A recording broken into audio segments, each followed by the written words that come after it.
Welcome back, everybody. Okay. We're back. So. Oh, I guess I should turn on this light, huh? Oh, yeah, maybe. It's a little dark in here, huh? You could turn that heater down, too. It's winter. It's winter in here. Man. Okay, so there's been a few things that went awry, or not really awry, but my brother, I just dropped him off at the airport, so he's taking a flight out. Cressy's internet took a shit. Took a real poopsie, boops, the kilted gangster. I love it. Right? So Cressy's not here to help produce the track, and a lot of it, I think we're at the point now where we're doing some chopping and not even mixing yet, just chopping and making the track sound interesting and good.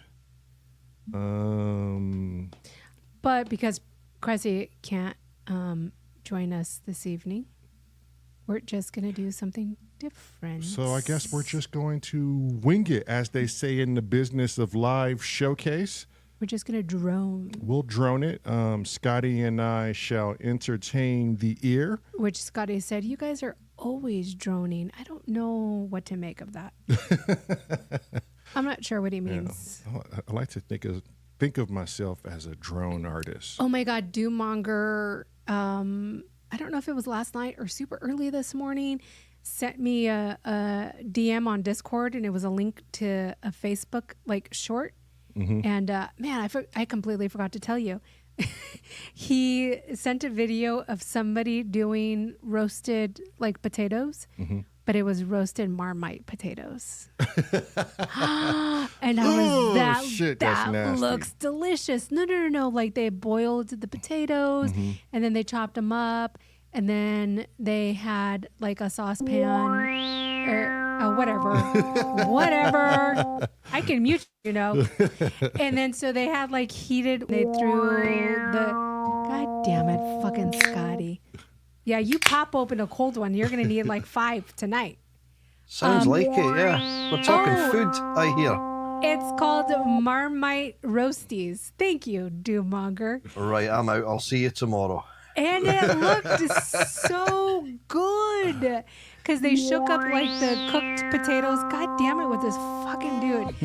They shook the potatoes in Marmite, and then they put it in the pan, and then they put gloves. God damn it with this son of a bitch. With butter. He ain't gonna sit and listen to this bullshit. And then they crisp it up real quick. I'm trying to say it really fast.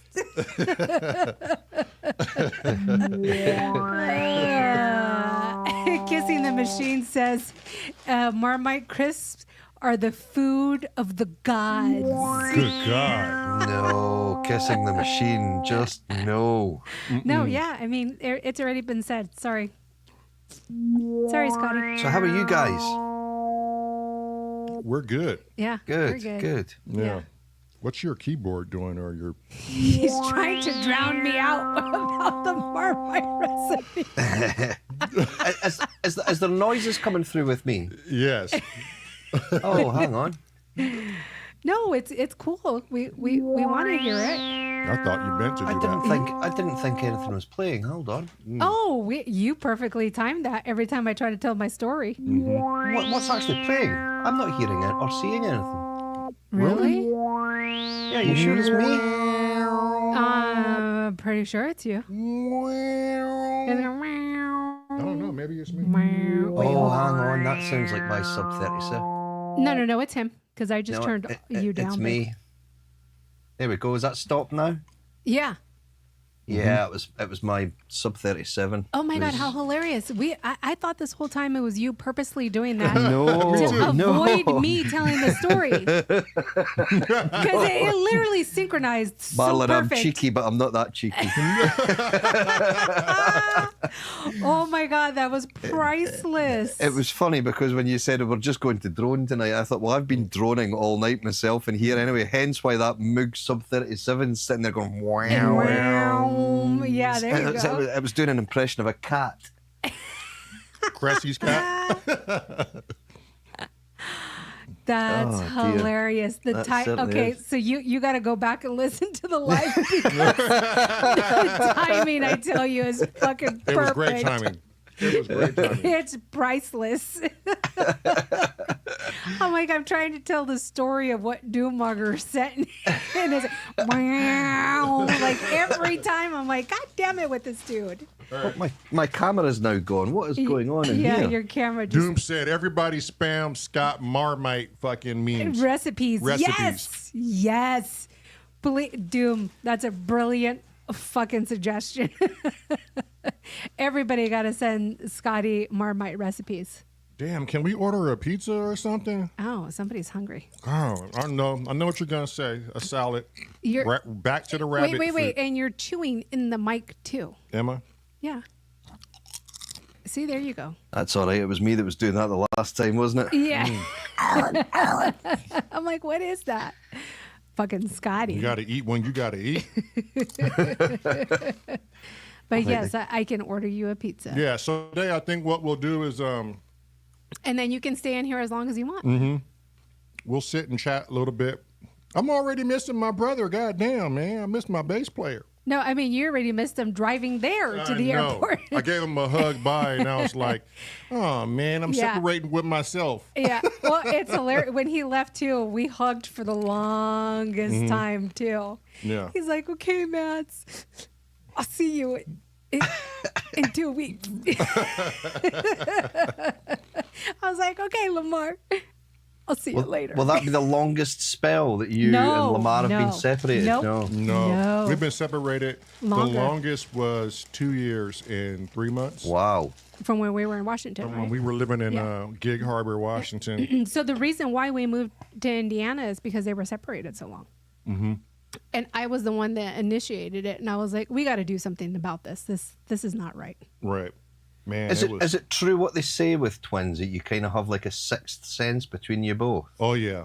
Yes. Oh yeah. For sure. I can't see, a lot of people won't get it if they don't have a twin brother. That they think it's hocus pocus or we're just shooting shit. But no, it's true. When him and I sometimes when we get in this weird twin moment, I can literally in my mind hear exactly what he's gonna say 3 seconds before he says it. Thinking it, yeah. And it's like crazy. You're on the same. And then I say it, and he goes, That's what I was going to say. I was going to say it exactly like that. But here's the thing, Scott. Here's the thing that's really trippy that people won't get unless you have a twin. We could be on some random shit, like I feel this way, he feels a certain way. And all of a sudden, for no rhyme or reason, I could just say, I want some coffee.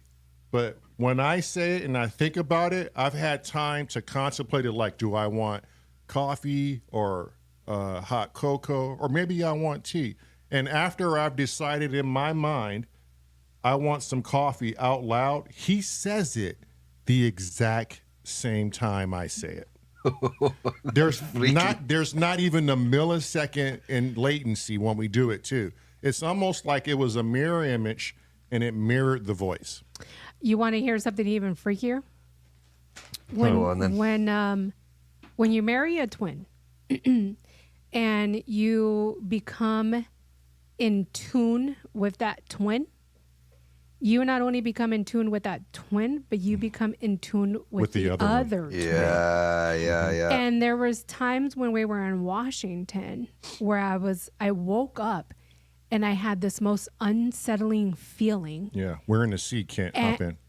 And instantly, I thought of Lamar. And so I told Lamont, I go, babe, have you talked to your brother today? He's like, no. I go, you need to talk to your brother today because he needs you. Mm-hmm. And he goes, well, why? Why are you saying that? Did he call you? I'm like, no, he didn't call or say anything. I just know he needs you and you need to call him. And sure as shit, he calls him and his brother goes, man, I was going to call you today because I really needed you. Yeah. It was wild. That is bizarre. It's so. And to answer Chrome's question, yes. We took our coffee at the same time, and we like it the same way. Yeah. I know because I sometimes make it for both of them. Yeah. I was And what about your taste in women? Is it the same or is No. it no, No, completely different. Completely different. Yeah. That's strange, isn't it? It is. We were racing dirt bikes in Palm Springs, California, in our early career. And him and a buddy of mine, they got off to the front real quick, right? These are long haul enduro races. They could be 30 miles long. And he gets off to a start real quick. And we're moving at a good pace over the desert, probably anywhere from 50 to 60 miles an hour. That may not sound fast, but on a dirt bike going over rocks and lumps, it's fast, right? And we're geared down, and all of a sudden I get these wicked fucking cramps in my leg and my abs because I wasn't hydrated enough. And it's like pushing 115 degrees out in the desert. My bike is probably pushing 205 degrees on the engine. And yeah, you're feeling it, eh? I'm feeling it, right? And Yeah. I'm starting to cramp and shut down. Just at the moment where I couldn't bear anymore, I must have rode with these intense cramps for like 20 minutes, just trying to power through them, but it wasn't going away. So I had to sit down, slow my bike up. Fucking hot. The bike is just boiling over. The radiator fluid's coming out. And the cramps are getting worse and worse. I'm out of fucking all liquids. And my brother turns around. It took him 5 minutes to get to me because he was like, where is he? And in his mind, he said, he never stopped to turn around and look. But he said he started to feel like there was something going on and his body started to get tensed. So he turned around and was like, something's not right. My body is starting to get tense. And he looks back behind him as he stops, sees I'm not there. He's like, fuck. Hauls it back towards, the opposite way on the trail, sees me parked over next to a Joshua tree. And he's like, what the fuck, man? I'm like, I got these cramps and I'm out of fluid. And he had fluid on him. And we just chilled a little bit. And I was like, why'd you turn around? This is a race, It's not uncommon. He just knew. Just knew. Yeah. Turned around and so that's why my brother and Marilyn and I are invested into this series on YouTube. We posted it on Discord, and it's called Telepathy Tapes. And it's based on autism with people who have Asperger's, Yeah. and just different levels and of savants. Yeah. Mm-hmm. And this scientist who her community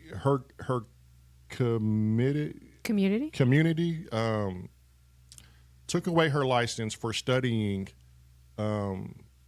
these kids with autism and Asperger's and the savants, and she would sit them in rooms, and they were not to really talk to each other, different rooms, and she would go over like their colors and what they like, and then she would introduce another severe autistic person into the room that really couldn't talk, has zero body control, and she would sit them in the room together.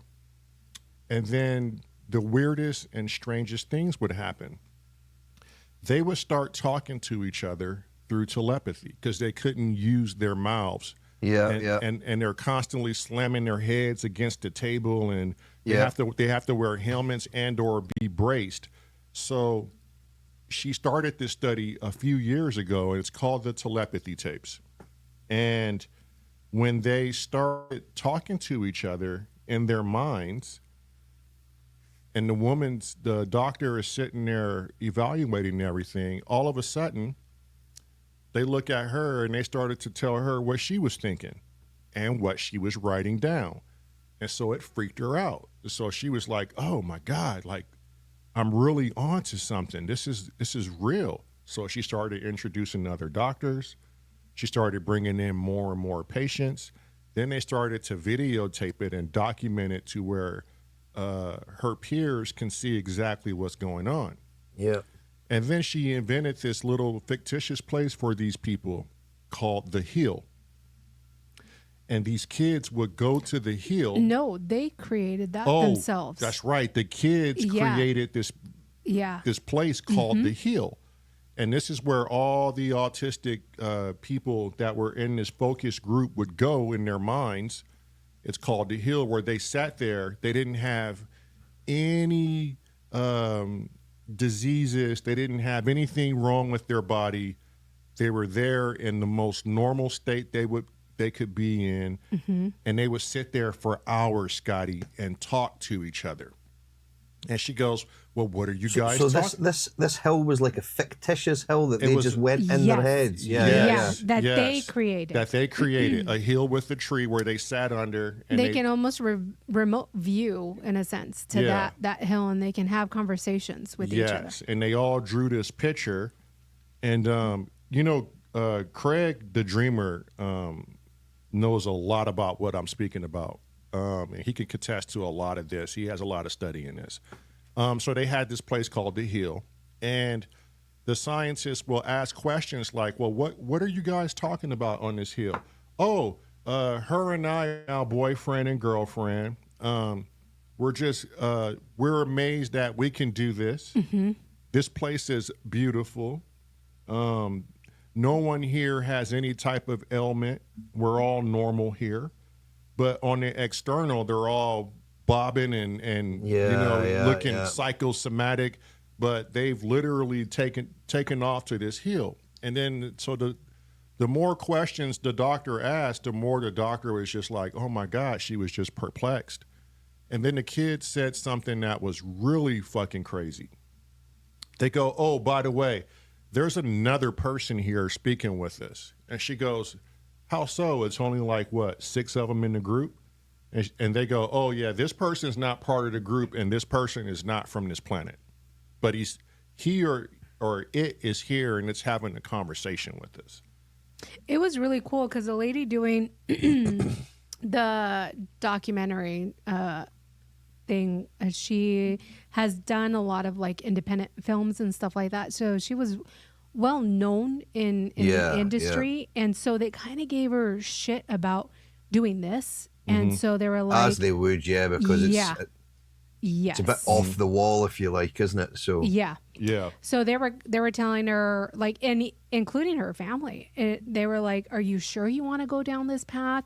It's gonna kill your career and this and that. And the more she was progressing in this documentary film, the more it convinced her that she needed to do it, because one of the kids, I guess what had happened was that she would go to sleep and she would wake up in the morning with like these epiphanies about in what direction the film should be going into and stuff like that. And so it was ideas of the film that she would never think about or would have never thought about it. And so she reached out to one of the moms of the kids, and she was like, can you ask, and I forget the boy's name, can you ask so-and-so, is he sending me messages at night? And she's like, oh, okay, hold on, let me ask him. And she asked him, and he was like, yes, I have. Did she take my suggestions into account? And it literally like froze her into place. Yeah. She's like, oh my God, what did he send me? And so the mom asked what he sent her as suggestions. And the filmmaker was like, literally spot on. That is what was in my dream. So the child was sending her messages in her dream about how the film should be progressing and in what way it should be progressing. Yeah. It's crazy. And you know what's funny is right before my brother and I say things together at the same time, I see an image. I always see an image before we have a twin moment where we say the same thing at the same time, or we think the same thing at the same time. And it's always a image of him speaking. Like I could be looking at him and see him speaking, but the image I get in my mind is a different image of him speaking. Isn't that weird? And so How when the I brain works. and it's like literally seconds before I say what he's gonna say. Mm-hmm. And it's almost like, and him and I sat here and we talked about it, and I go, what is this image? Why do I can watch you right now physically and see you speak, but I always get this image of you speaking like you're telling me what I'm going to say, or I'm telling you what you're going to say. Right. And then we're going to say it together. We have so many freaky things where we both stop and we go, now what the fuck was that about? Yeah. And not just one word, mind you. We could say like 6 words at the same time to the point where we're like, what did we just say? Because I didn't hear what I said and he didn't hear what he said. And because we said it at the same time. And it's like, Right. what the hell did we just say? I wonder, Steve, if you can look up the telepathy tapes on YouTube so we can post it again. Yeah. It's a great little documentary, and I think it's being crowdfunded right now so it is. can go She's to trying to a raise broader market of it. Like the stories that the moms have with the kids is just crazy. Yeah, these parents And are they've willing been to put their children yeah. in these studies. And they've been vetted and everything like that. Like one mom dropped off her daughter at school and then she went shopping for certain things. And then the daughter, when she was picked up from school, would go to the mom and be like, how come you didn't get that sweater? It would have looked really nice on you. And the mom was stunned.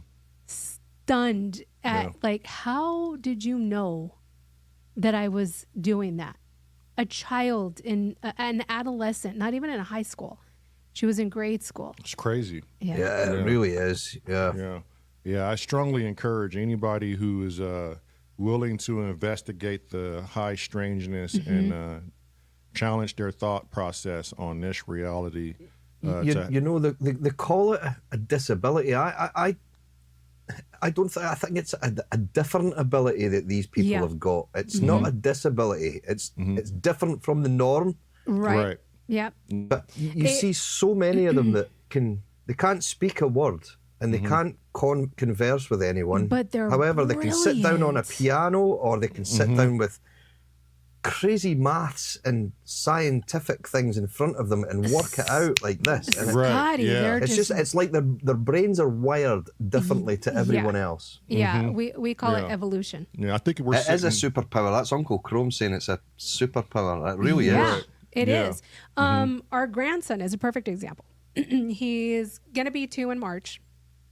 Very little words that he speaks.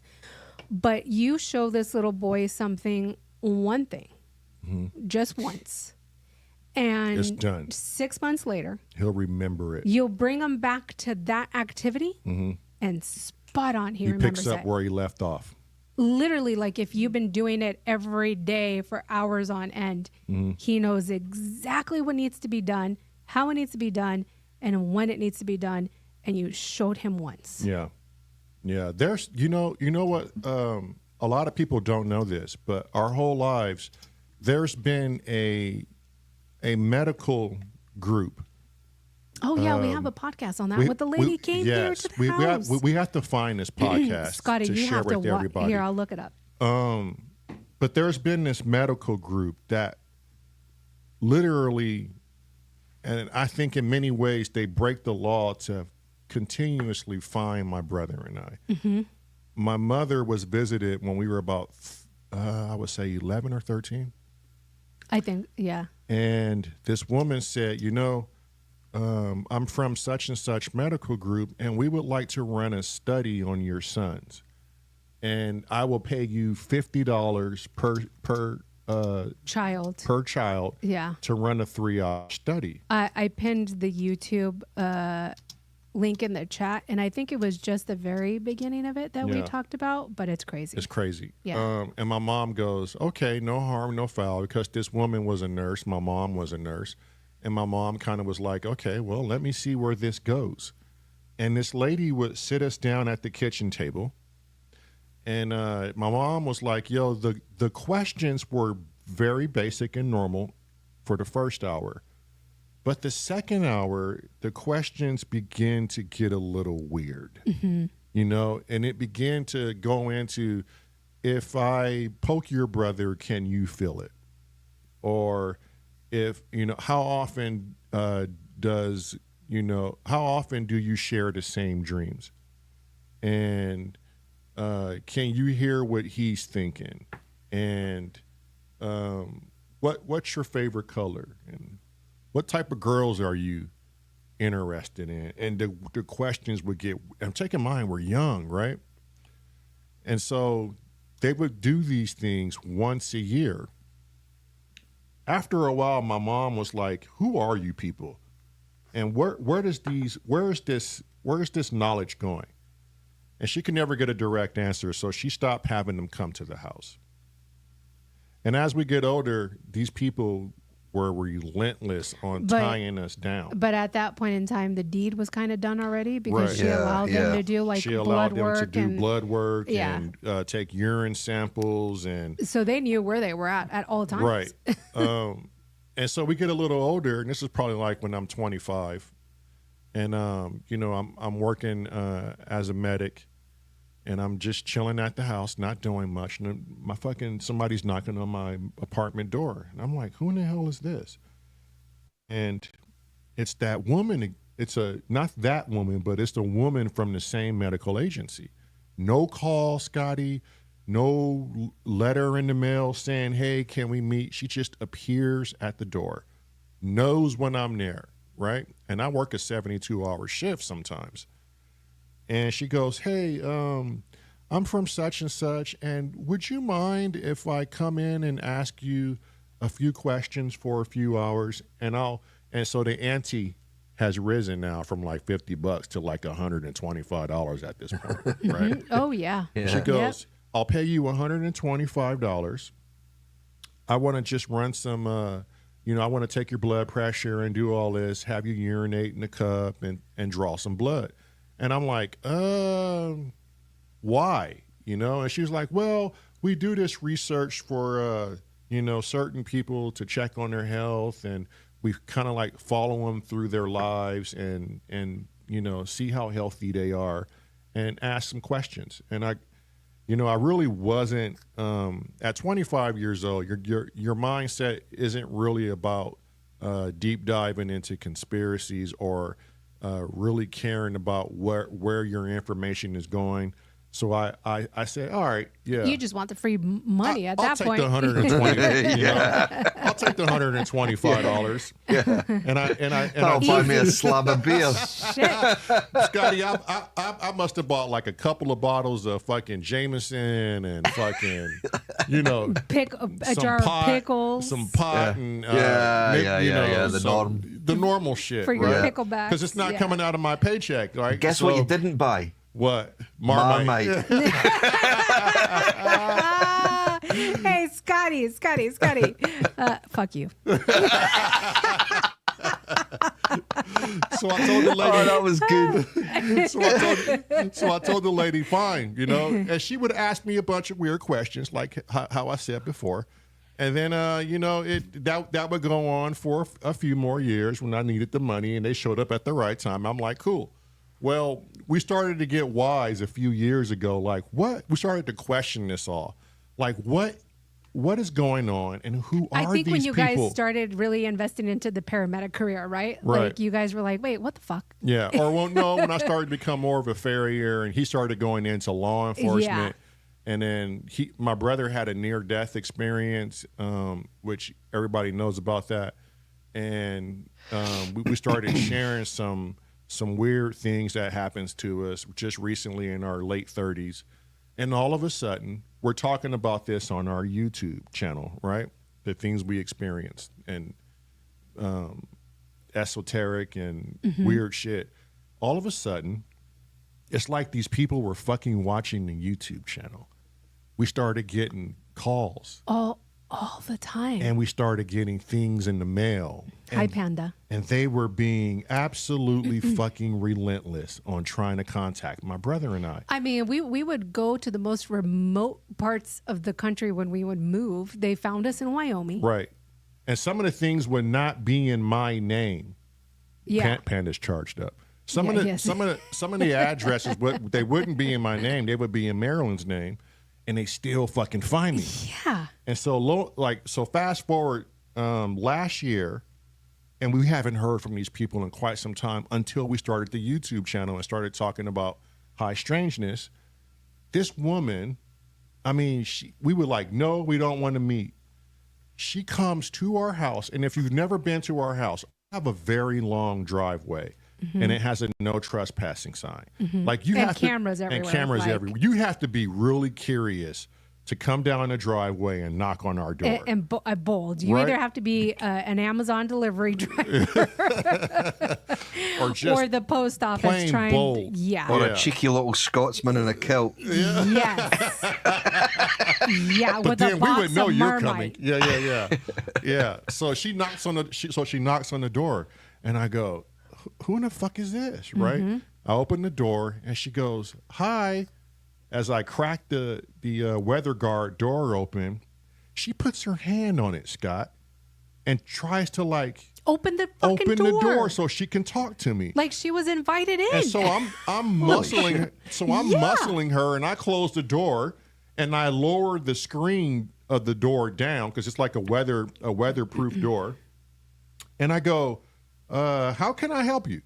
Right now I'm starting to get a little irritated, and she puts on this fake smiling face, and she goes, "Hi, my name is Nurse such and such, and I work for this company, and this company contracted us to come out and talk to you, and I would just like to say, I just want to ask you a few questions. It's only going to take 3 hours. This is my medical bag, and I like to run a few tests, but I just want to ask you a few questions." I go, "No, I'm not doing this." And she goes, "Well, we could give you $200 if that helps you." I think it was $250. $250 if that helps. And I'm like, "Nah, that doesn't help. I don't want you coming in my house, and I don't want you taking my blood and taking my urine, and I don't know where it's going." And she goes, she goes, "Well, I could put your mind at ease. Is there a question you want to ask me?" And this is when Marilyn comes to the door and starts to be like, "Listen, bitch," I was much nicer than that. She was nicer, but Marilyn can call you a bitch in a very nice way. And Yeah. you would Listen, recognize it. Mrs. Bitch. Yeah. Yes. And so this woman, she would not give up, Scotty. She was like, "Well, can I ease your mind in a certain way?" And I'm like, "No." And she goes, "Well, oh no." So I go, "So what's one of the questions you want to ask?" Just because I want to know some of these Curiosity, questions. yeah. Yeah. So she goes, "Oh, nothing crazy. Just, your past employment and where have you lived in the past few years since we've first started contact? Things like your first girlfriend and." What the hell? Hang on, that's Scott. It gets worse. It weird. gets worse. Like your first girlfriend and your children, and you've never been to jail before. That's very interesting. And she kept knew going. stuff. She kept going, and why you chose Indiana, and is your brother here? She wanted to ask a bunch of weird fucking questions, and she stood at our door.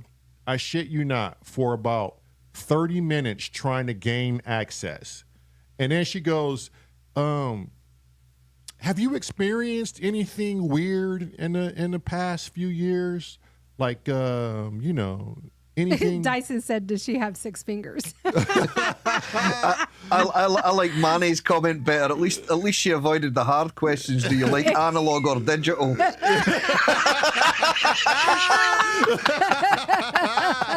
Fuck, I wish she would have asked that question. Oh, that's priceless. The longer she stayed, the weirder the conversation got. And she would not leave. She was hell-bent on gaining access to learn anything she could. And I was like, "What do you mean by experiencing anything weird?" Anything that's weird. not of this. She didn't say reality, but she said, "Oh man," she used a term that hinted. Yeah, it was weird. Otherworldly or psychokinesis or have you like, I don't know, man. It was so fucking weird. Dazio Music said, or what's your opinion on Behringer? Don't say that word. You know who's going to wait to come in now? Oh, I know, right? He's probably lurking. We'll see Sin Samurai in a minute. He's waiting for that fucking question. We'll know when he's here because you'll hear the.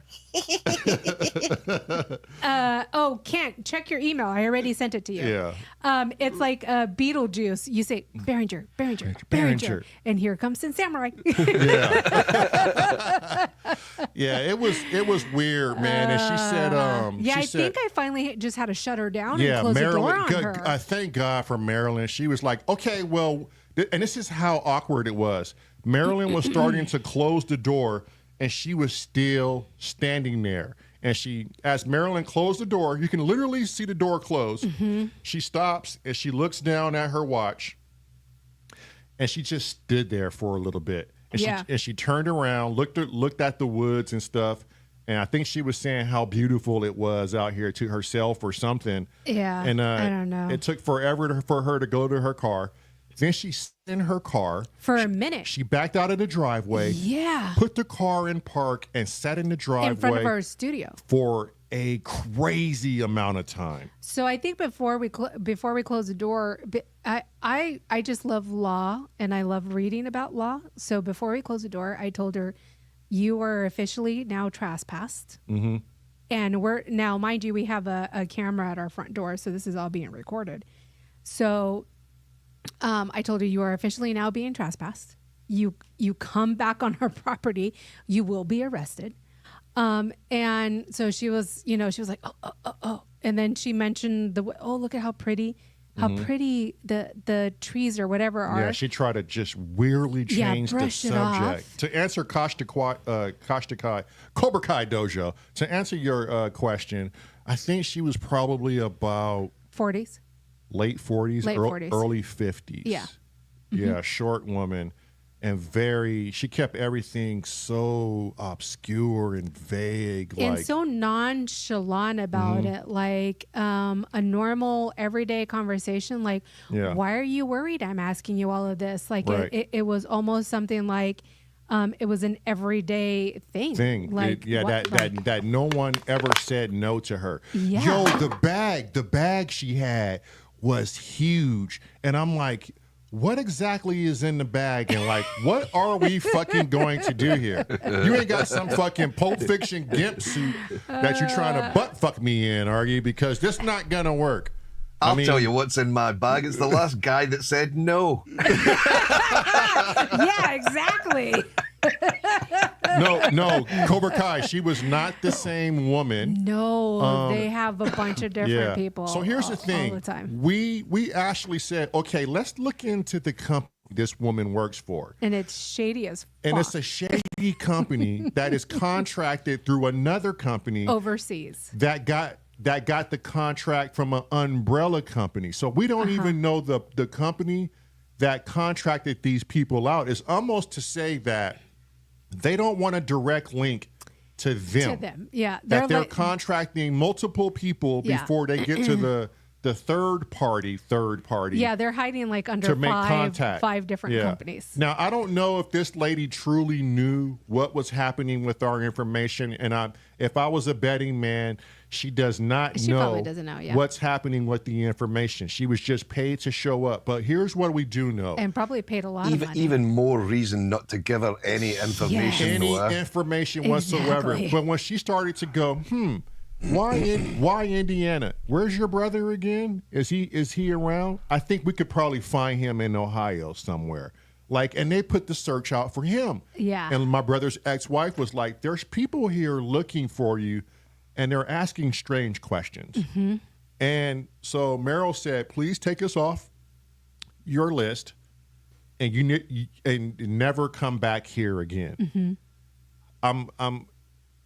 I'm a betting man, and I know I like the odds on this bet. they will be back again. Well, you think they will? And it's going to be another person. I think so. I think they'll be back. Again, like you said, it'll be another person because just because I said, get off our property, you are officially trespassed. I just trespassed her, Right. and not the company. Right.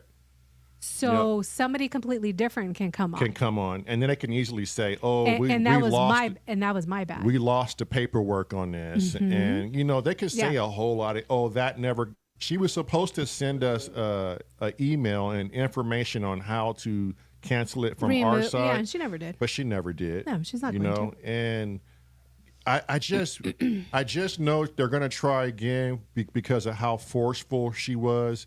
I've never known anybody to grab my door and try to pry it from me and take a step forward into the house while asking questions. And she was a short Asian woman. Right. Right. Like, and she what the fuck are you doing? was demanding it. Yeah. And, I thought you were going to say demonic. That too. Probably that too. I'm like, I'm not inviting the devil in my house.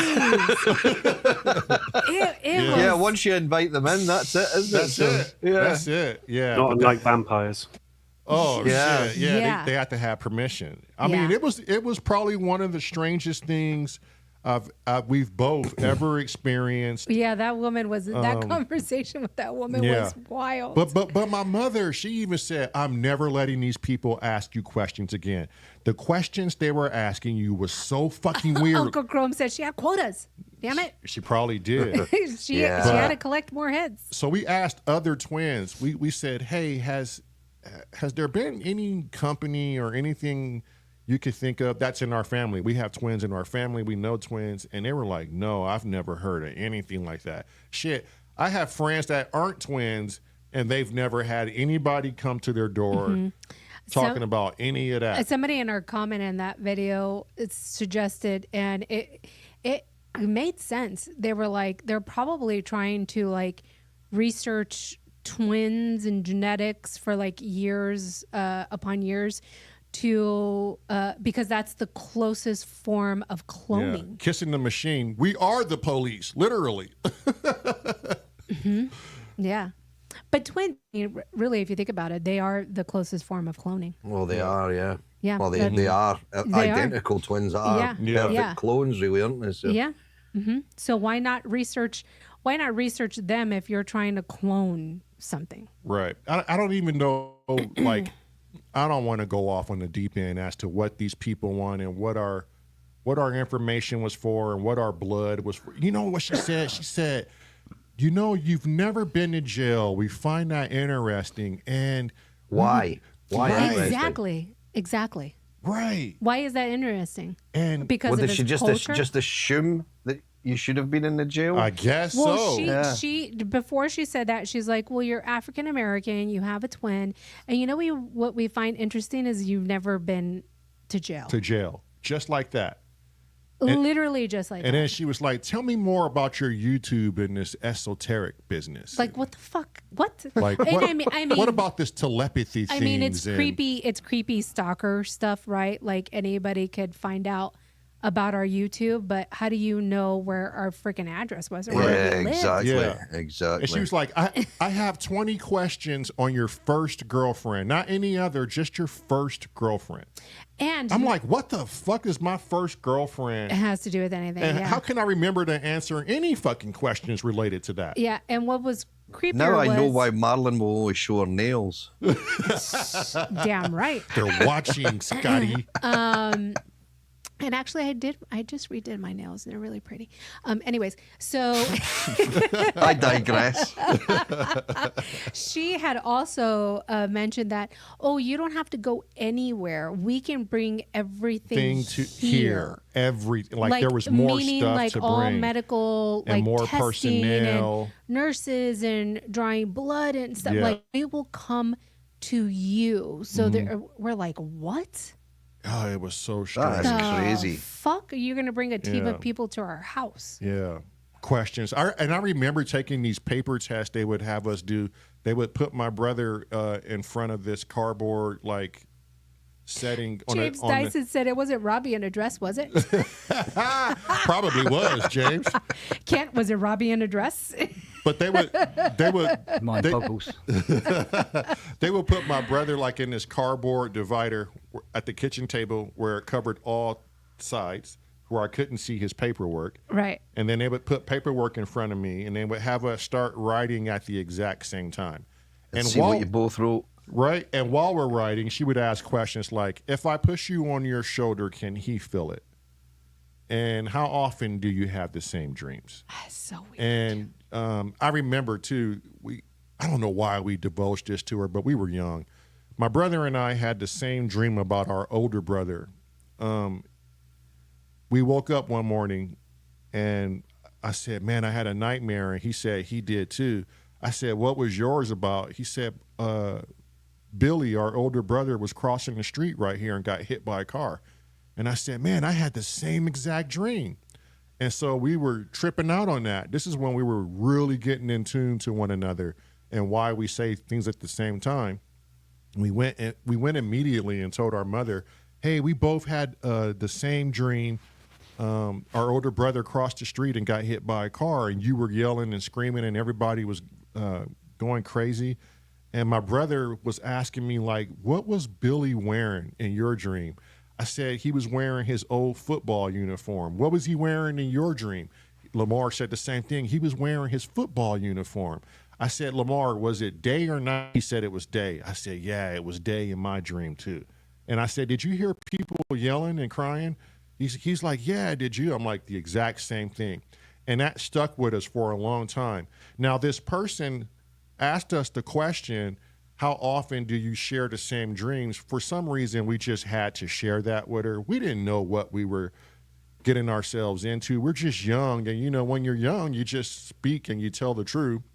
And, you know, this lady had the most curious look on her. She would write things down and continue the test. And my mom was like, all right, yeah, y'all not coming back here no more. You can never give me a straight answer.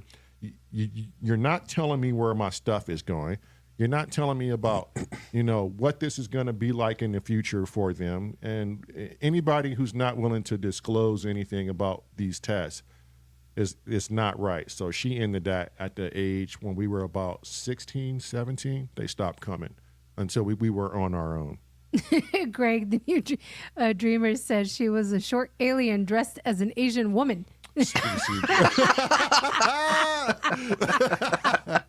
Oh, God. She could have been. Damn it. And then look who fucking shows up because I said Behringer 3 times. Yeah, he just poof. Fucking genie. Poof. Yeah. What's that about Behringer, brother? He said, I must report this to the headquarters. Go ahead, motherfucker. You think I'm scared? Try me. Yeah. Yeah, I mean, that shit right there. And so if it happens again, what we're going to do is, and I know it's going to happen again. Draw her blood first. No. No, I'm gonna record. I'm gonna definitely. I'm gonna record this bitch, but not just record her. I'm gonna go live on YouTube. Oh yeah. Yeah, that's what to do. And then we can sample her and put her somewhere in the album. Fuck! I'm gonna go live on YouTube and exploit them, and I'm gonna try to get as much paperwork from them as possible. You know, I was telling Marilyn, I said, maybe we should have just let her in and let me just lie on every question she asked. Collected the money and, we thought and figure about out that, what she was really going to do. Maybe we should have done that. But that's not us. But it's not us. Yeah. No. Yeah. That's not who we are, so. Yeah. Yeah, it was. But that would have been a good idea, though. Shit. I don't know. Can you imagine if there was a twin panda out there in the world? Oh, fuck no. Even I don't want Jesus. He hurried up and said, nope. Right? Yeah. I don't know what to make of half the things we experienced in life, but if you have a twin brother, there's no way you can physically explain it to someone on what you experience and what you see in the mental process and why we say things the way we say it at the same time, why he could be depressed and I could be miles away and feel his depression. I think the closest relationship to that would be a maternal relationship, a mom with her child, especially if they're close to each other. Right. I mean, at the end of the day, the mom cooked this human in their belly Right. You know, for fuck's sakes. Yeah. I think that might be like the closest relationship that you can find out there. Like moms have like the sixth sense about their kids. Right. Yeah. Yeah. Yeah. Some. I have to check that out. Yes. I'm not quite sure. I'm sure. I'm not a doctor, but I'm sure the medical expression isn't cooked. No. It's cooked. It's I could be wrong. No. Poached. No, can't. It's cooked. It's cooked. Because if you crock go pot. if you go below a certain temperature, Sauteed? then they're done. They're not. You know. Yeah, that's it's true. cooked. That's true. Yeah. Depending on whereabouts in the hood it is, it would be baked. Yeah, true enough. Yeah. Hence the expression, bun in the oven. Yeah. See? But, Yeah, no, I can see that. I Uh-huh. just never saw women as being sort of like kitchen appliances. But Oh no, when they're making a human, they're a kitchen appliance. It's They're, a goddamn they're factory. cooking I better point something. that out to Fiona and tell her, actually, you're a dishwasher. Get the fuck in there, will you? Could you go do those dishes Yeah, real yeah. quick? When the dishes are touching the ceiling, it's time to do the washing up. Yeah. And you're an air fryer, by the way. Also, make sure you take off your shoes and your socks and be barefoot. Oh yeah, yeah. That's how she does the washing. Oh, we're so Yeah. fucking gonna be canceled. I know. Yeah, I well. just got That's home. all I right. missed all of Hardware Jams. I hope that went well. Yeah, I caught like half of it. So I sent Panda a DM on Discord. I was like, Panda, what the fuck?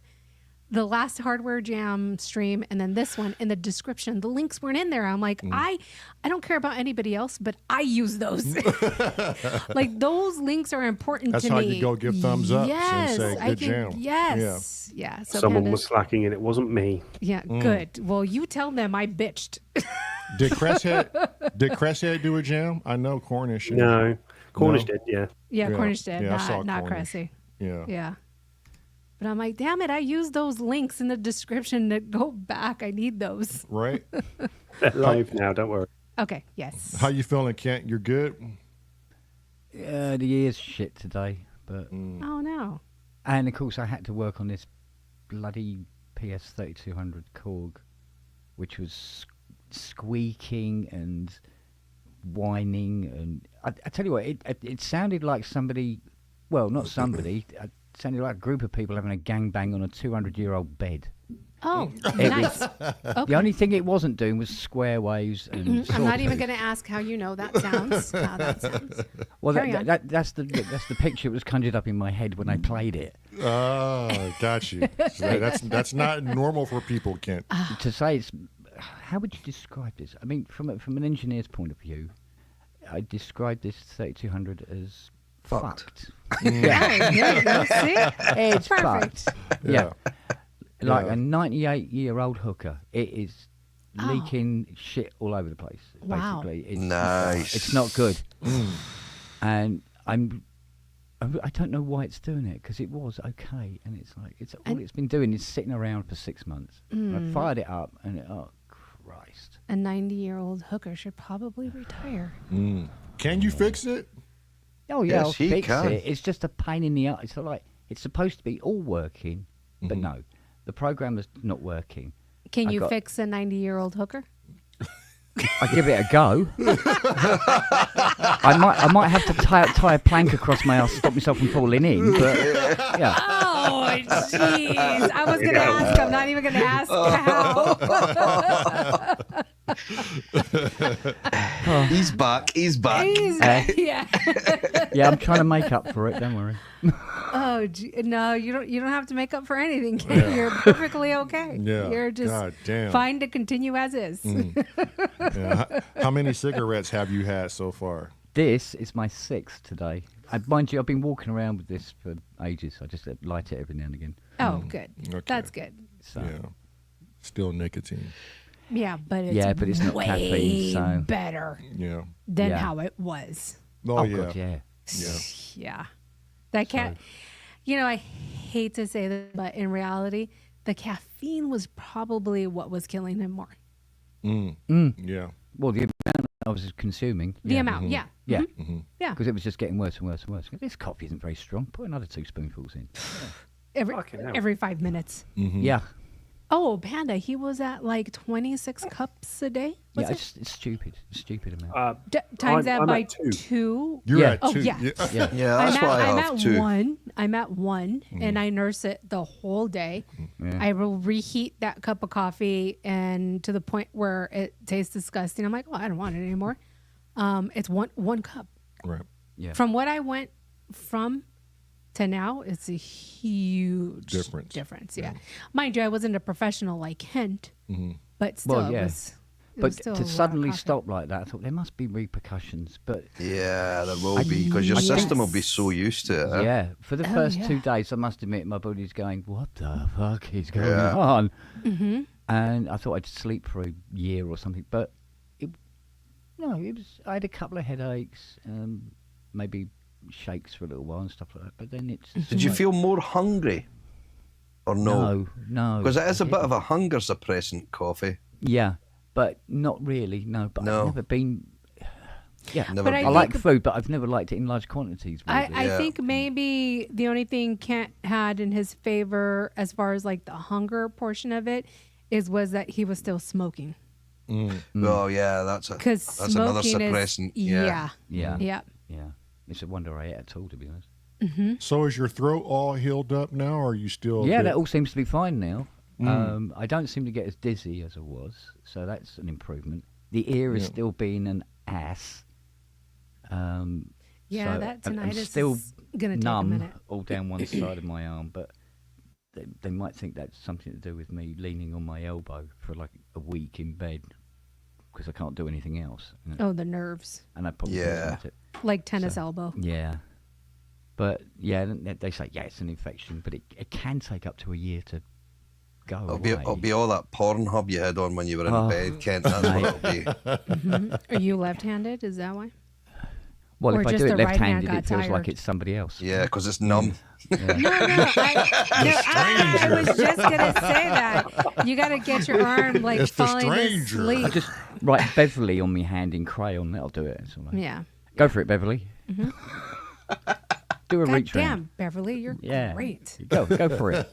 Can you teach Fiona a few Yeah, things? Fiona. There's not a lot I can teach Fiona, I must admit. What you been up to, Panda? Work and hardware jams. Yeah. Oh, you were the DJ today? Yeah, he was for the Yeah. second half. Oh, okay. I came in when this outrageous link kit, like the submission came in. It was horrible. It was from Hardware Sounds. I was like, who the fuck is this dude? Oh, it's fucking shit, wasn't it? No, it wasn't. It was fucking brilliant as always. Yeah. Yeah. I can't It- imagine this it dude was- is capable of making shit anymore. Yeah, no, it was pretty badass. Were you able to? Is there any way we can hear some of the Bicky Siegel Burger story that you sampled? Oh, have you done anything Have with you it done yet? anything with it or no? Oh, yeah, no, fuck, I forgot about that. Everyone's been saying seagulls at me, and it's just gone blip. You're like, No, huh? What? I've chopped it up. It's in the sampler. I just need to play with it. Ah, there you Oh, go. okay. Yeah. Yeah. We need to get that. Sam, if you can put that together, There's the channel. so we can replay this over the air of Bicky's fucking Siegel Burger story. So you guys have your own private channel in Discord, and I've invited everybody who is Oh, allowed yeah, in that yeah. channel who is going to help with this in there. Right. So you guys can communicate But through there. from separate from that, is there any way you can get this put together in a short story form so we can let the community hear his fucking story for those that weren't here? Yeah, there's no problem. I've just got to have time, and I'm working Right, 7 days right. this week, so that's the only downside. Yeah, when you get the time, Yeah, no rush. that will be amazing because there were so many people who did not hear Half God, Half Biscuit, Half Moon. Oh, Bicky's story The was... way he tells his story And is then Cressy. it's one of the most beautiful catastrophes you've ever Ever. heard. I'm going to work on... it was Scott was here. Yeah, It was brilliant. Yeah. So when Cressy and Bicky came on to help us with Ableton, I recorded it for our purposes only so we can go back to reference things that were taught to us.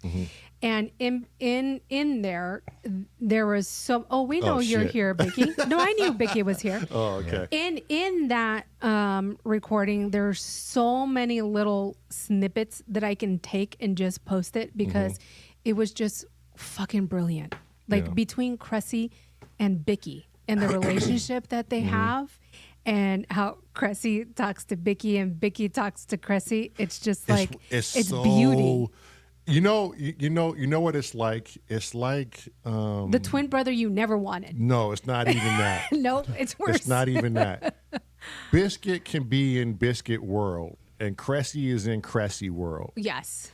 But when Cressy, God, how do you explain this conversation between if Biscuit gets carried off in a direction Cress doesn't like, Cressy has a real weird way of snapping him out of it.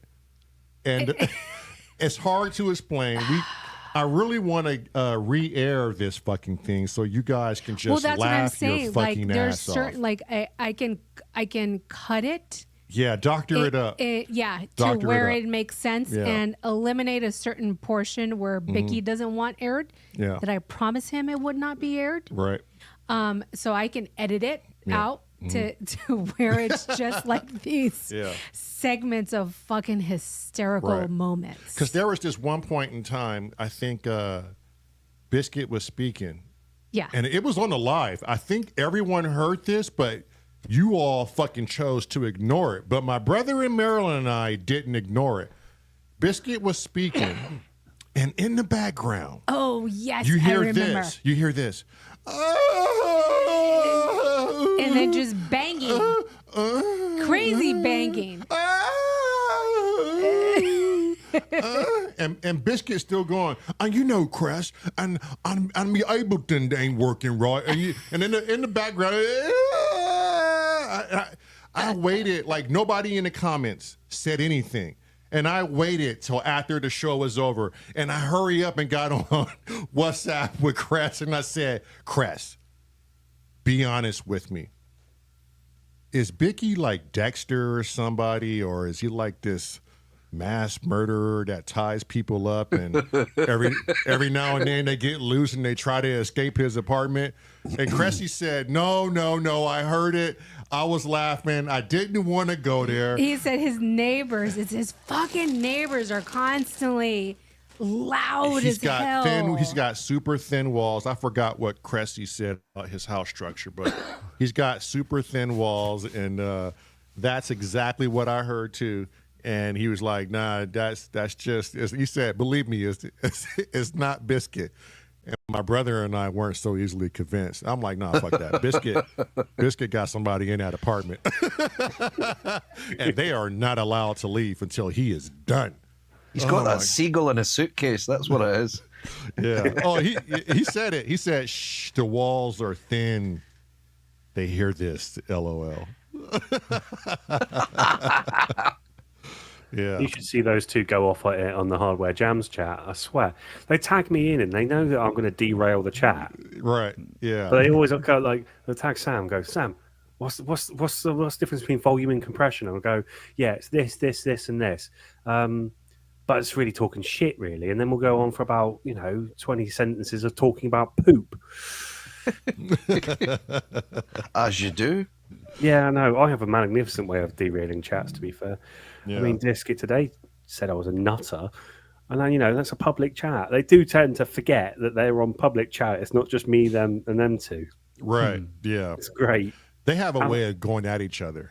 Oh, it's beautiful, isn't it? Yeah. And if you sit there and you really watch it, you're like, oh, fuck, Cressy's having a bit of a conniption fit. And now Biscuit's fucking having a bit of a conniption. And Biscuit has to fucking be right. He won't let it down, especially with Cressy. They both have to be right, and they're both awesome at being right as well. Right. Sometimes though, you got to wade in, with a big dick and just go, that's the reason why you're not right. Let's talk about something real quick before we get into this drone and play a little bit of music. Cresthead has been going on about some stuff, and Tone Smith and a bunch of people who joined this conversation in Discord, and I want to get everybody's opinion on this. What's your thought process behind mixing a track and mastering a track to go out for streaming purposes or however you want to get it out to people's ears? Do you think in this industry we have now become people who want to just hear our tracks way louder than they need to be? Is our mixing going stupid loud, and should we be mixing back to the 80s, to the 70s era? I think the mixing, the sort of loudness wars are now over, which I'm very glad to see, because for a long time everything was just flatlined.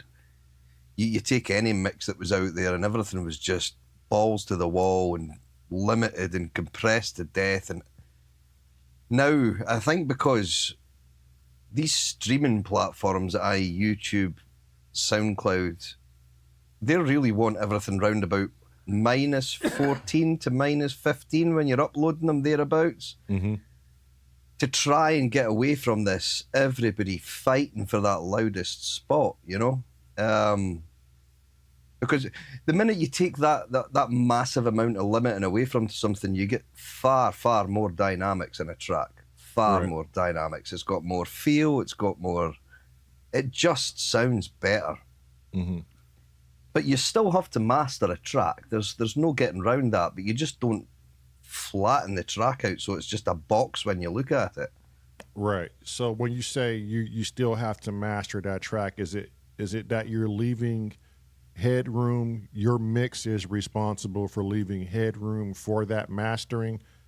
That's the best way to do it, is leave some room for the mastering guy, whoever's going to do the mastering, to... I'll tell you who's good at mastering is Viral. Oh, yeah, Viral. He's the man for you to go to for mastering. Jesus, that boy can master a track. Yeah. Yeah, you leave them plenty headroom. Anywhere. Some people say minus 12, some people say minus 6. I've always done mine at minus sort of 8, there or thereabouts. Mm-hmm. And then that's the way to go with it. And then the mastering engineer, you just tell him you don't want it squashed. Mm-hmm. You just want it to still have the dynamic there, but just catch those peaks. Because if you don't catch those peaks, what will happen is your track will just sound really quiet compared to everyone else, just because of a few peaks within that track. So, okay. When the wife comes back, I'm going to show some visual representations Cressy put in Discord with mixing and the loudness and how far out of hand it's really got. Like, if you listen to an original song and you listen to that song that's been either remixed or remastered, it is way louder, and you can't even make out some of the original instruments that were involved in the project. yeah, that's by crushing it, which is what you don't want to do. You don't want to completely kill the track. A good mastering engineer will master a track so that everything still sounds as good, but better. Right. But all the elements are still there. Some of the elements will be brought out a bit more, because if you get I swear, when I listen to what... I've really listened to what Viral's been doing, just over this... Even with doing that jam with him for your birthday. Mm-hmm. And the ability that he's got for mastering and mixing a track is pretty damn good, Yeah. I'd done 2 years sound engineering, and I was going away to go on to do a degree, but then the girlfriend I was with at the time fell pregnant, so I couldn't do the degree, and that's why I ended up in the oil industry. But I listen to what Viral does there, and he has got an ear for mixing and mastering. He really does. And maybe when we finish all of this, you and Cressy and I, maybe...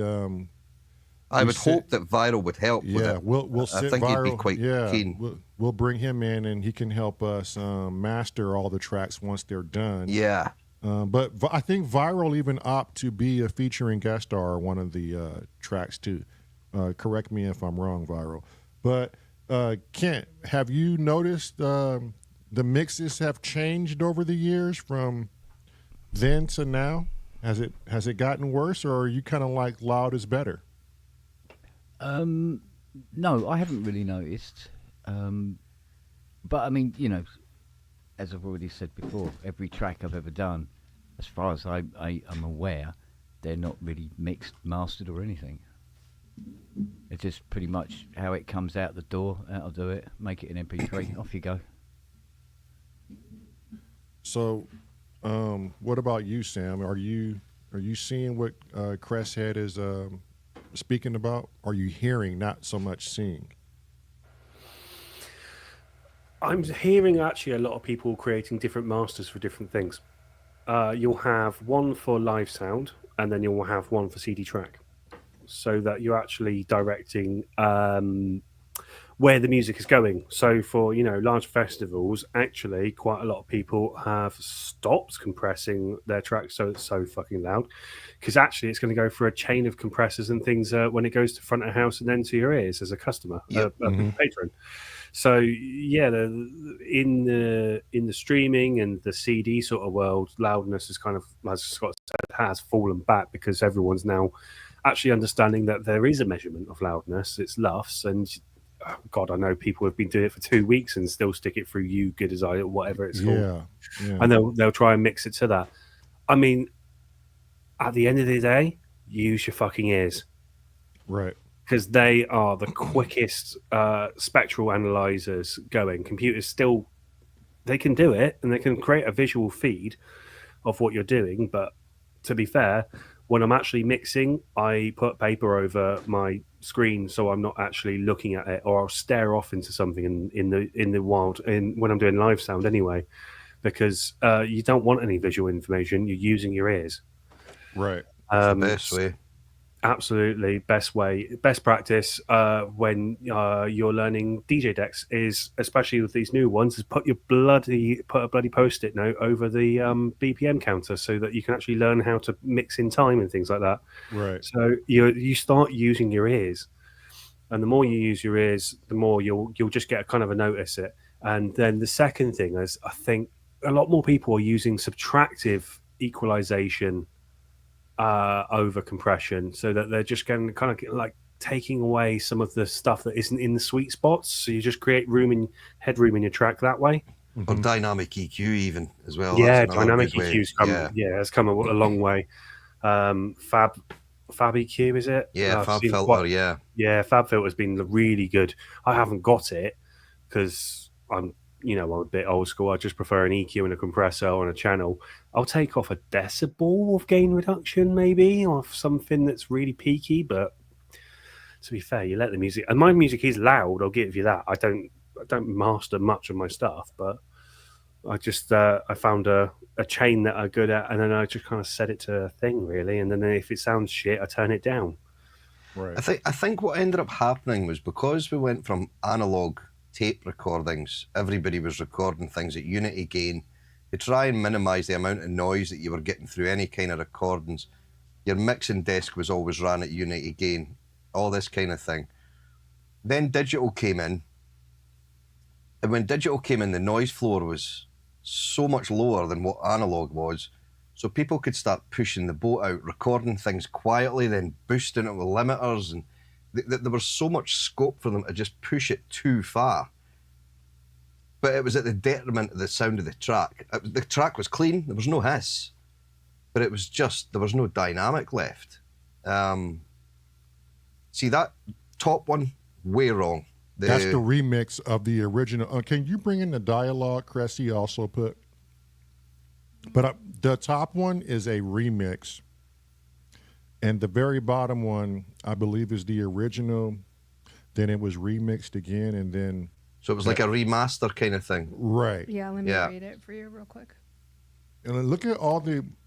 In my mind, it's like, look at all the information that's lost. How do you hear that? Well, actually, that's actually backwards, because it says original CD master is heavily compressed. 2012 is it's peaking a little bit towards the end of the track, but it's not doing much. And then towards the end, there's a bit of compression. It kind of has sit in like a little middle ground. Well, I say middle ground. It's but like that compression, you can almost count compression like the area under the curve. Sorry, the loudness, and that will be perceived loudness. So it sounds louder than it actually is. That's how do you quantify something like that? That does look like where I do scoring, none of them are any fucking good to me. I have to have shit amounts of dynamic range to work with. Yeah, you've got to. It's got to be more space. Scores, Ken. Yeah. You see where that light blue line is? You know, we got the darker bits of the wave above it. There'll be certain parts of your tracks that will be as quiet as that. Well, yeah, most of my tracks will be like that lighter blue in the centre. None of that stuff, because you've got to have range because when you have to work up to a crescendo, if you're all going full bollocks, how can you have a crescendo? It can't be done. So there should be more, you know, when you're doing film music, there should be so much white there, you'd hardly know there was any bloody wave there at all. Right. Like, why is it just completely filled? It's just been pushed to the max. That's what that is. And they'll have pushed it to the max where they think, well, we'll get away with that.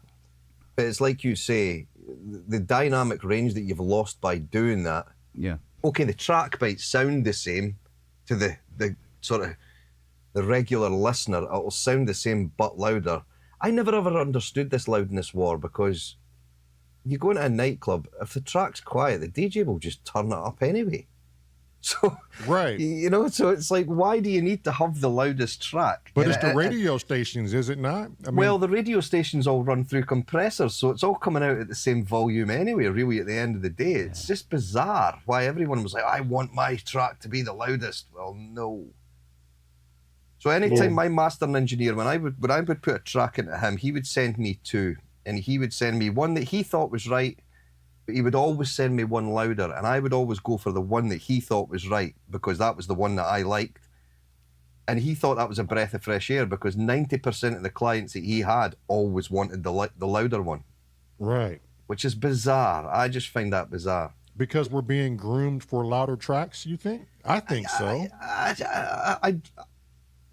I'm groomed my ears personally, and I think the most of producer-wise, if you're out there and you're making music, whether you class yourself as a producer or just a bedroom sort of producer, whatever you want to call yourself, you just want your track to sound good. It doesn't have to be balls to the wall, limited to death. I just don't understand. I never have understood that loudness war, and I was so glad when all these streaming platforms then said, right, let's calm this down a bit, because... Well, you know, I suppose, looking at this from an outsider's point of view, it's club dance mixes and stuff like that, where it's all just bang, bang, bang, bang, bang, bang, bang, like that. And it became a style, I suppose, and it was just like, but who can, you know, make the most bang? Who can, like, fill it all up? Because it's about just the, you know, the noise. It's about losing yourself in the actual... just that music just pounding away, and you're on the dance floor half-pissed and going for it. Yeah. I wonder if I think a lot of the record labels are to blame as well, because they don't like overlay. I've seen me submit tracks to labels and they're like, oh, your break's too quiet.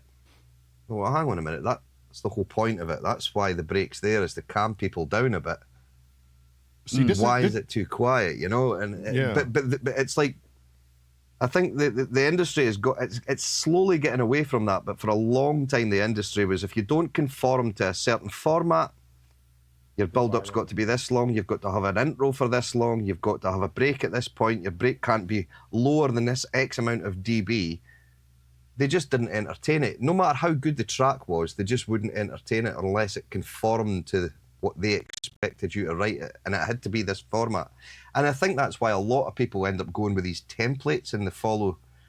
I understand templates for score writing, because you've got fucking hundreds of instruments that you need to use, but these producers that use templates and just basically create the same track over and over again, using the same kicks, the same instruments, but a different pluck riff that they've got, It's all the same basses. It's like, come on. Where's My the bro- creativity gone? With that track I did with Simon. That I must sounded admit, great, by the way, I was- Ken. Right. Well, That sounded amazing. yeah, we'll put that down to Simon because I'm playing stuff and I send him the wave. But what comes back, he'll go, "Oh wow, that's even better." He's he's mixed. He's tweaked and done his He's bit. done, yeah. He's worked Yeah. his magic on it. So when the final track was done, he goes, "All right, here you go. What do you think?" And I'm playing it. I'm going, "Fuck yeah, that's lovely." So of course, when he turns around at me and says, "Would you like to do an album with me?" I've gone, "Yeah." Yeah. If yeah, you're going to mix absolutely. it, Yeah.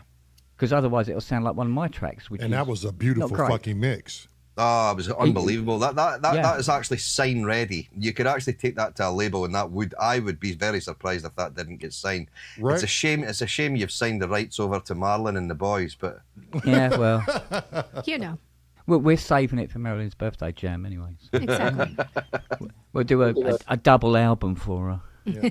and that wasn't mastered, right, Kent? I don't know.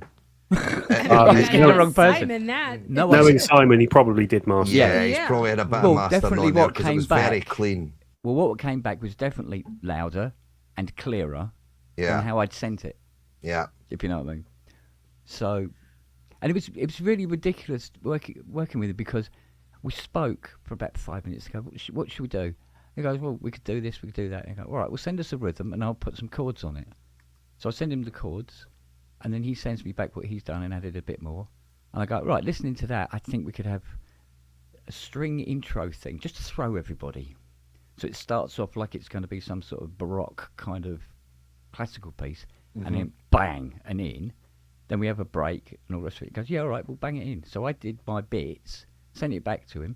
He sends it back to me with what he's done. We've gone, "That's the bollocks, mate. Cool." And then we submitted it. So, but I had no idea what he'd done to the track at all. Right. And it sounded. He put the Simon great bitch magic over it. Yeah, he did. Well, exactly, yeah. And he done things that I wouldn't have done to the track.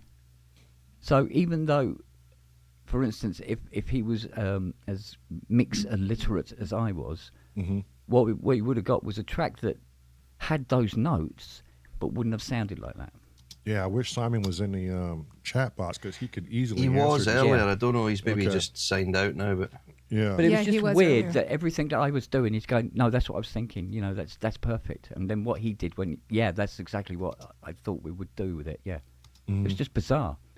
Who did I see that made a comment? Kissing the Machine. Can you put his comment up, please? Yeah, I gotta find it.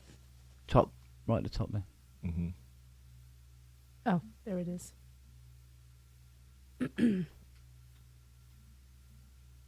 This one? Yes.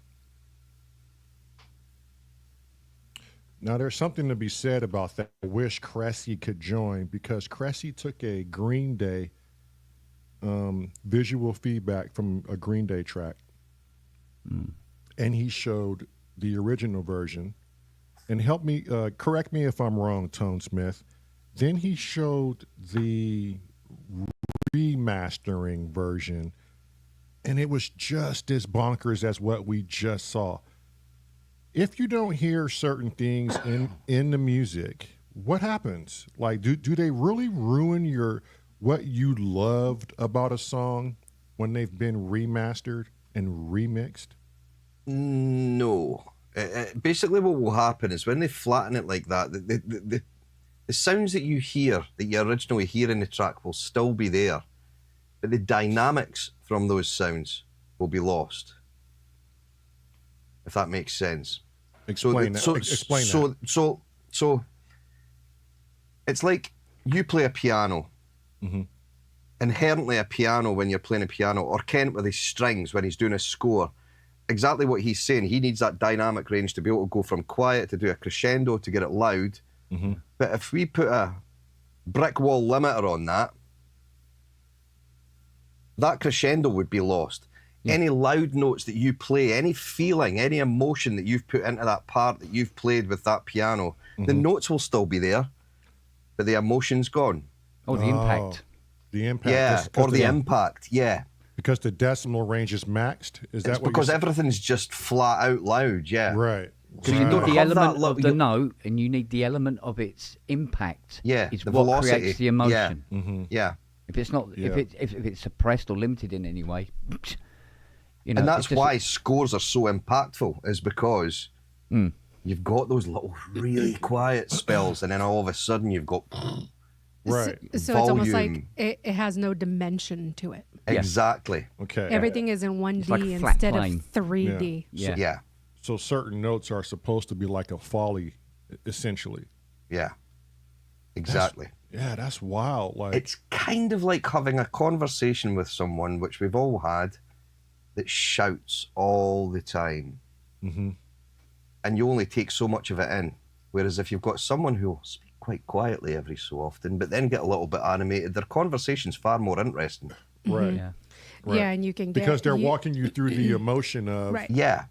Yeah, and when they raise their voice, the impact of what they're saying is greater.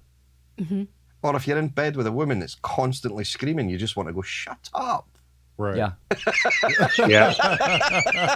Mind you, Don't you say one goddamn word. I didn't say a good trick for that is to put pepper on the pillow. Oh, see, Or there- chloroform on the tissue, I heard, Kent. Is it? Yeah. That's your favourite chat-up line? No, you put pepper on the pillow, so when you take her from behind and she sneezes, honest to God, it's like being gripped by a gorilla's fist. It is my it is my sole purpose in life to find Scotty's wife and convince her to put Marmite on his pillow. Marmite on his penis. Every dog in the neighbourhood round there. just smear it there. Smear it all over his pillow, everywhere. Goddamn. That Kent. happens every Sunday, Kent. That's treat night. Oh, I don't know why I keep having this woman send you goddamn invites. You know? It's gonna go one way, then it goes a complete other fucking way. Don't ever say I don't follow directions. Yeah. So it's all part of the dynamic. Exactly. Yeah. Did Doommonger get a chance to come see you, Kent? Yes, he did. And he I came didn't today as well. And I didn't get a collected- picture. Doom said he was going to get a picture of how frail you are and And how Lies. tall you are. We're all How tall curious you of how are. tall you Now, are. he was I going think- to put Oh, you on his bike. how tall are you, Kent? I think I'm 5'10". So you're probably 11. like 5'6" by now because you're so old. Yeah. Well, it's the way I stoop Ooh, that's over. a bit harsh. You know? That. Nah, that it's was- reality. I mean, come on. Yeah. I used to be 5'3". I'm 5'2" because I'm fucking old. That's all those cage fights. That's what that is. And that. And Yeah. that. You took your fluffy slippers off. You know, Yeah. The You know, ones with fag. the heels. Yeah. I know. Yeah. with Doom the said. fag hanging out your mouth. And Right. Yeah. Doom said, "Tell them nothing, Lamont, Kent." Lamont, get your ass in here. She does not sound like that. Wait, is that how she sounds to you? No, I'm sure. No. Oh, okay. Oh, thank goodness. Lamont, I'm get like, your ass in there. I need Hey. to change my accent. Sexy Ramirez, man. Jeez. Oh, my Good God. Lord. Yeah. That's Well, too funny. Well, Perfect Viral's going to telesales hop voice. into it in a little bit. okay. A good way to look at mastering, Lamont, is the original reason for mastering was for vinyl, to stop the needle jumping off the vinyl record. That's what mastering was for, because your engineers that mix the tracks want as much bass as they possibly can. And if Right. in the days of, well, it's all coming back now, vinyl, they would master tracks to control any unwanted frequencies. And get a bit of volume there, but without having the needle jumping off the track. That's their Right. whole point. The original mastering thing was created. Yeah, my Then biggest- digital came and mastering became, oh fuck, we can make this as loud as we want. Right. No. But I mean, there are a lot of people, a lot of artists who just send their tracks off to someone who doesn't really know the artist sound, doesn't know them personally. Like, for instance, if like not even if, when we complete this album, Scotty, and everyone who watched the whole process from start to end, let's just say Kent or Panda, they're mixing and master experts. Yep. I would want my project in their hands versus someone I don't know. Exactly. Because there's something that's going to be lost and or added, and or now the engineer has put on a producer hat all of a sudden, and the mixing artist is now put on a producing hat, and it should sound like this. They don't know how you sound. All they hear is a sound. They don't know your mannerisms. They haven't been watching your content. It's your first album. They have nothing to go off of. You know what I mean? And I think that's when things can get really crazy really fast as far as a mastering and or a mix. Yeah. And the thing is, you get to know through time, and sort of sending your tracks out to people who you can trust and who you can't. Mm-hmm. The guys that I use will generally say to me, look, send me the track roughly the way you want it to sound. And I'll put some basic mastering on my master to get it to where I'm not overly happy with, like, generally you want your mix where you're happy with it, but I don't think anyone ever is completely happy with their own mix. It's just it's just a thing with music. There's always something you can improve. Right. And it's knowing when to stop with that side of things. But if you can send someone, this is how I want it to sound, and I don't want it flattened, I don't want it crushed, I don't want it like that top wave file that you've just shown us. Right. Viral's your dude. There he is. Right, there he everybody. is. Yeah. Speak of the devil. Speak of the devil. And he shall appear. But here's I would say in probably 15 years, Lil Viral will be the dude that you're going to be going to. Yeah, I'm sure Viral is going to be the lead person mastering these tracks. But here's the thing. Before I get to you, Viral, I'm going back to you, Scott, Panda, because Panda, you've been in here for some of the creation of these of the album. Is if you look at Cresthead when he's helping us produce this, at any point, and especially you, Scott, because you're really good with calling this shit out. At any point, if there's, because you know the twins, you know their sound. If there's a staple in our music, the both of you are quick, fast to say, that can't be deleted. We're not going that route. This and this have to stay.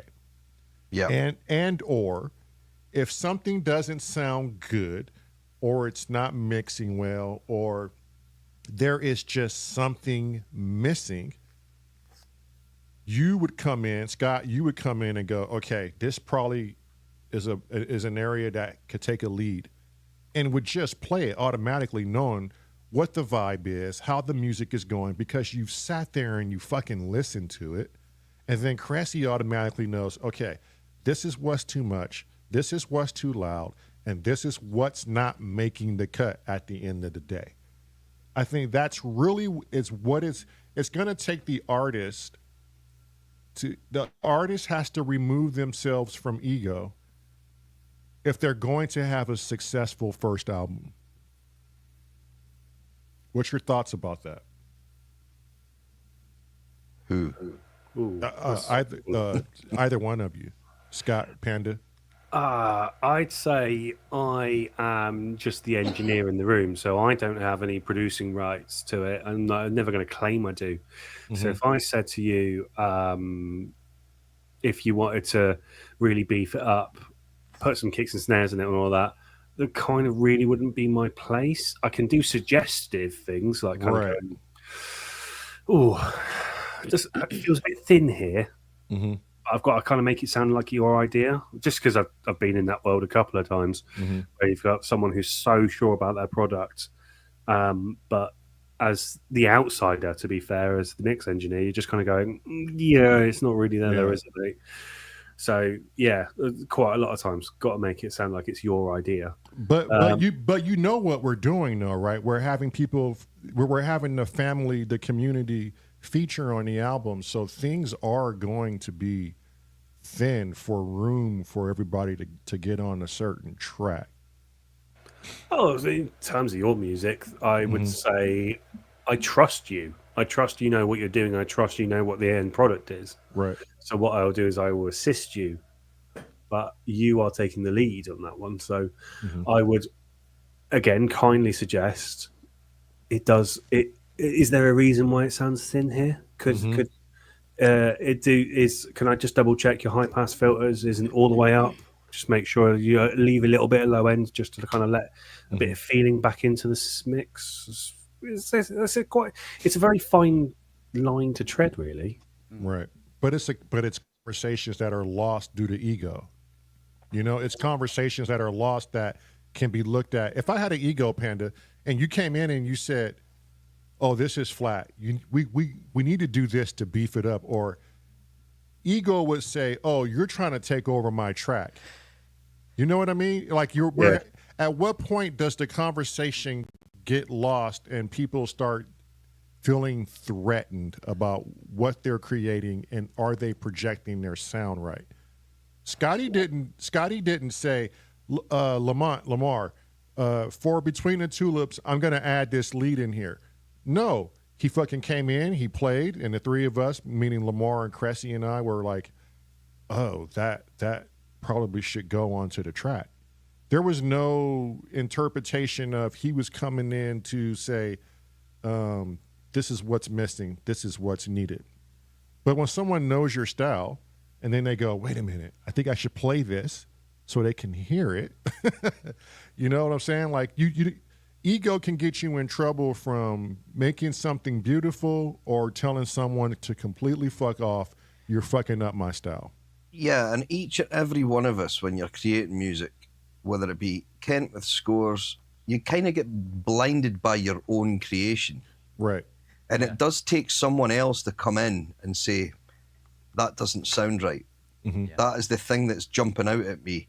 Because what happens is, it's like if your dog is shit in the house, you clean it up and you think the smell's gone, but someone else comes into the house an hour later and goes, Jesus Christ, that's fucking stinking. Did a dog shit in here? You end up ear blind to your own music because you're hearing it so much, and you just kind of brush past these bits and bobs that you would go back to it a year later and you'd go, fucking hell, why did I mix that like that?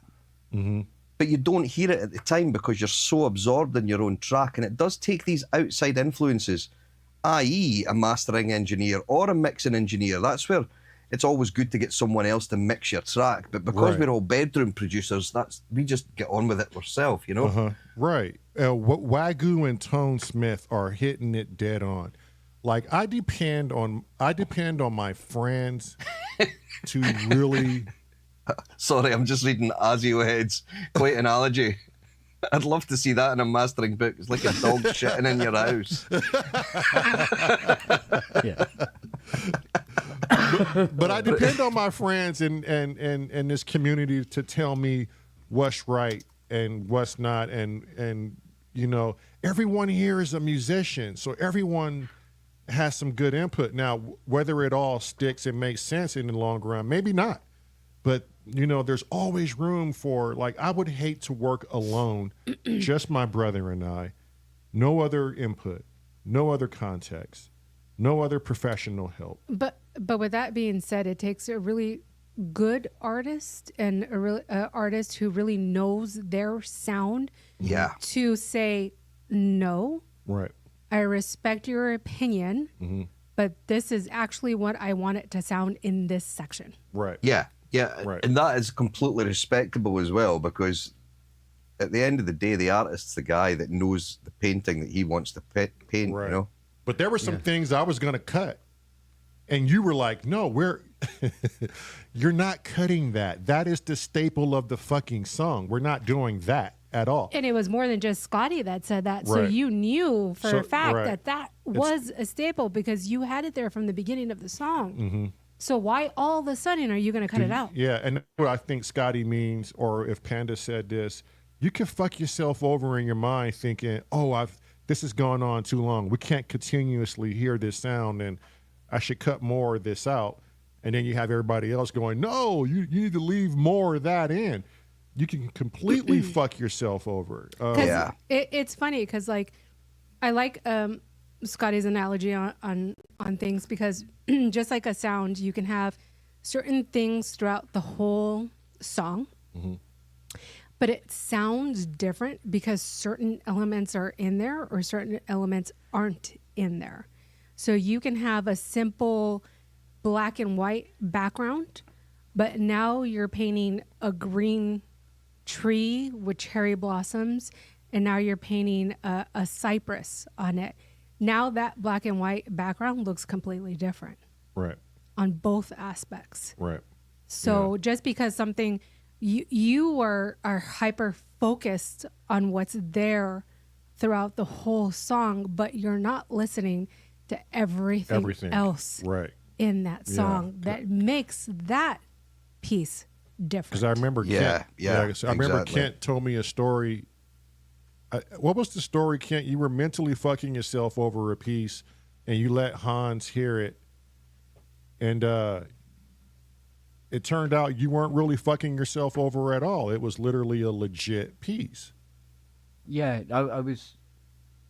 Yeah, it was a funny piece as well, and it was because I said to him, I said, look, what do you think is wrong with this? And he listened to it, and he got back to me, and he said, no, it's fine. What's the matter? What do you think's wrong with it? So I told him this particular part and everything. He goes, no, it's fine. The one thing you've done there, though, he said, is that you've made it sort of stand out against the other stuff, so it looks out of place. He says, what you want to do is literally, like he said, you want to colour it darker so it sits better. And I go, he said, just take all the high end off it and let it sit in that mix better, and it'll be fine. So it then complements rather than stands out too much. I went, okay. And so I blended it back a bit, and he said, yeah, there you go. And I went, and at first I was going, no, I don't like that. But after I played it 3 or 4 times, I went, oh yeah, no, that works. But I had to play it 3 or 4 times before it sort of like, yeah, it makes sense now. Mm-hmm.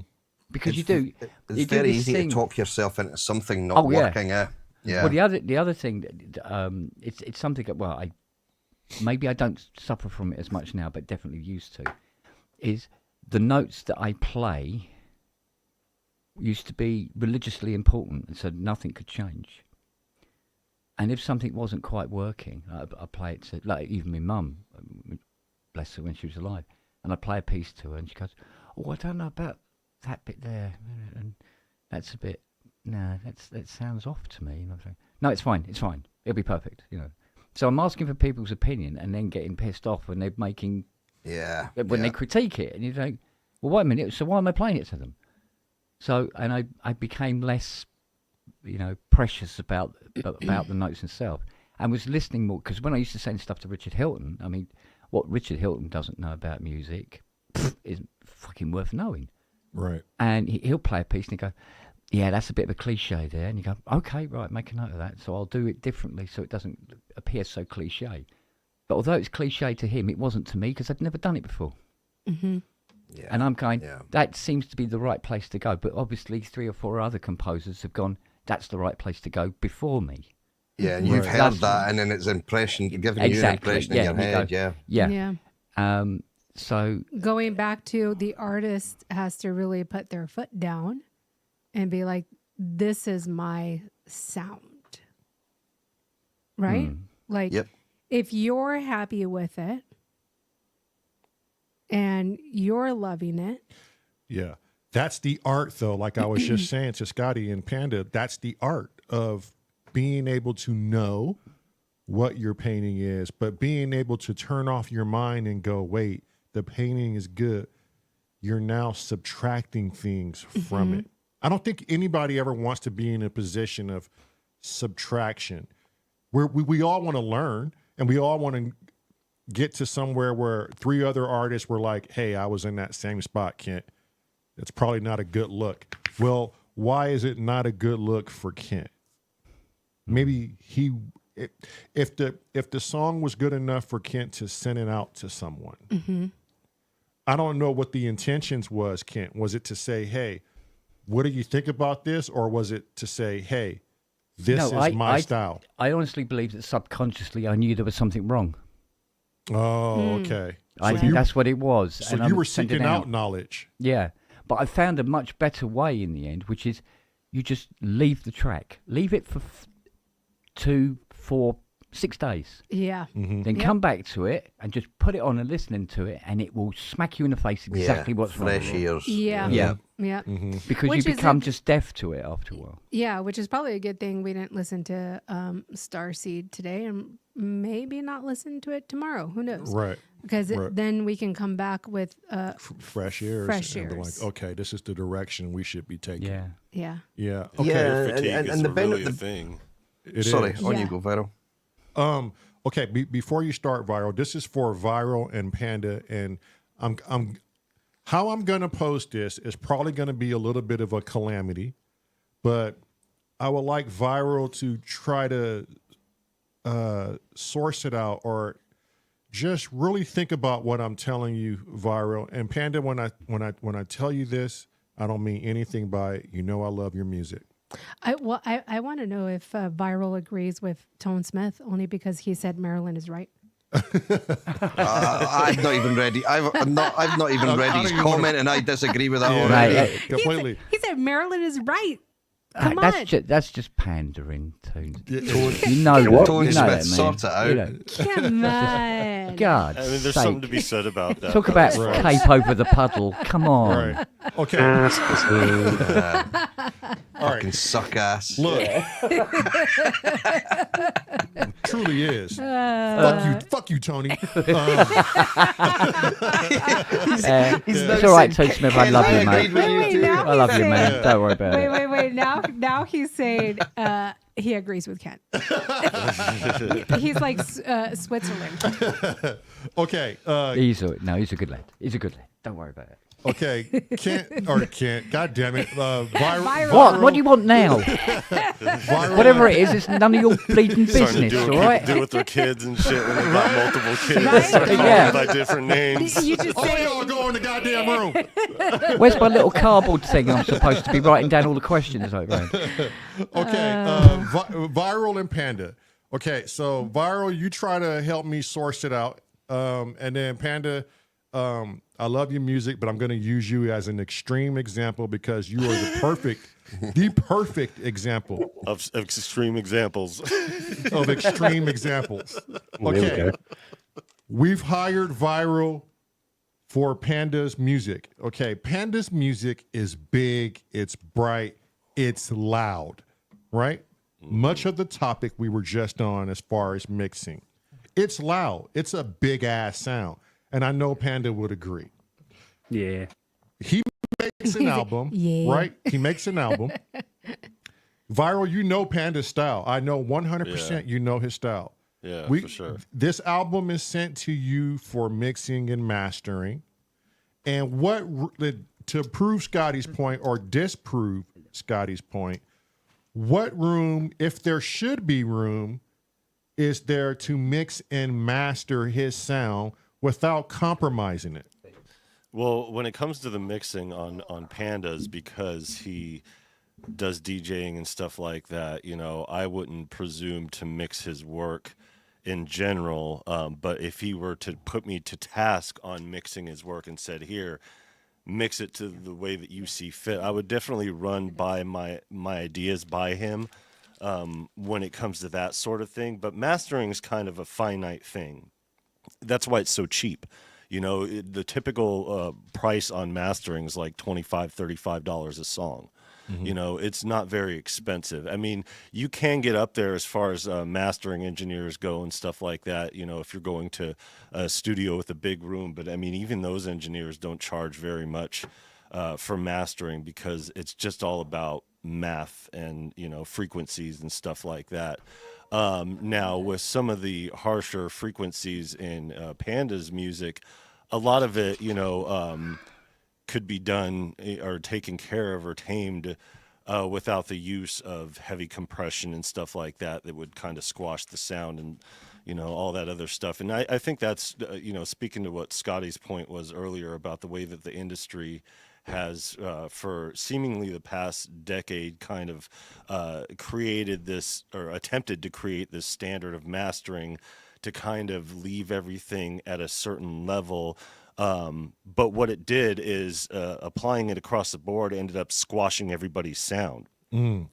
So, everybody's sound, it's like, okay, so now our sound is low, it's thin, it doesn't sound loud, it doesn't have the big dynamics that we were looking at before, and a lot of that has to do with, the DAWs that people are mixing in, the stuff that they're using. I took a go at Isotope a couple years ago on a track, and it was my first time really using them, and it was the beginning of all this AI crap. And I have Ozone 10, just so you know. Okay. Oh, yes. Okay, so that's what I used. Like, so it did well, but it didn't do well for me because I'm in tune with mastering to a point to where I could do much better, and there's not very much to learn in it to be able to be better than the AI. And if you're using like a template, which is why I started doing mastering, was because that's all they had at the beginning were the templates to use for mastering. And if you're not using outboard gear like hardware and stuff, and you're using the DAW, you're mostly relying on the templates that exist and then kind of minimizing it and realizing that less is more when it comes to mastering. You don't need to throw all this compression at it. As a matter of fact, most of the mastering that I do is with EQ, and most of the limiting I do to keep it up there is unity gain. I don't take it down -3 or minus, sometimes -1. It has to go -1. There's no, just because there's too many things going on, too many moving parts. But genre has a lot to do with it. I wouldn't mix rock the same way that I would mix hip hop, and the same thing when it comes to electronic music. I wouldn't mix jungle the same way that I mix like house music. But when it comes to mastering, everything's kind of done the same. It's just the way that it's mixed, and the way that mix leads into the master determines how you're going to adjust it.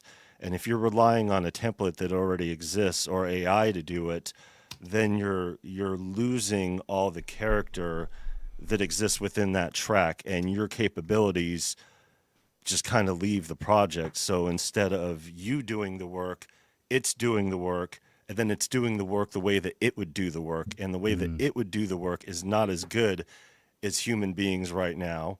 It's not as good as human beings that are just stepping into learning, mixing, and mastering. I mean, most of what we're talking about here is mastering. Mixing is a totally different beast. That's why I said I wouldn't presume to mix Panda's session, because he would have it mixed to his liking at that point. But like I said, if he were to take me to task, there would be some standards of knowledge on my end to know going into it before mixing it, of what he wants as far as his sound, because he's got so many sounds. He would need to lock down a specific desired sound. That's where the big difference comes in between the producer and the artist. His the sound artist is so big, Viral. Would you say you'd have to go up more with the mastering? As far as what? As far as like the sound, do you think you have to raise it further? No. And what would I do? Scotty's never seen Ken on the Hog Rider, so I had to show him the t-shirt. That's a t-shirt currently being sold on PSN. And the irony is, I would ride that hog as the answer to that question too. So like, it was the perfect segue into the answer. But to why that do I look question. like I have something mildly pleasant shoved up my arse? Because look at my face. Because you never smile like that. That's never. That was a way to say it. Never an Why is it expression that has smiling? existed on your face. Because you do, Ken. Even the pig is happy. Exactly. Currently sold. My concern is PSN. the pig's Wow. got dirty knees, though. That's the only thing. Why has it got dirty knees, Gee, Ken? I wonder why, And it's Scotty. got a Western fucking saddle on it. It was Only the front price. two as well. It was praying beforehand. That's all. That's all. Ask any wife in America why that pig has dirty That's a knees. good Christian pig right there. Okay.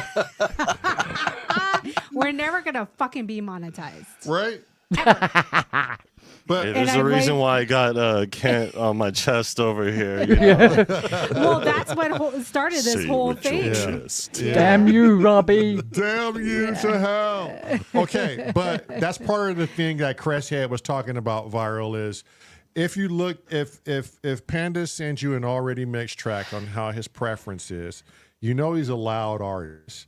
If you looked at the visual feedback she had posted earlier, if you could find the Green Day one, I would love for you to look at this. But you're saying some artists would probably crank that master up even further than what needs to be, and some engineers would be like, it's a good mix. I'm not going to take this above and beyond.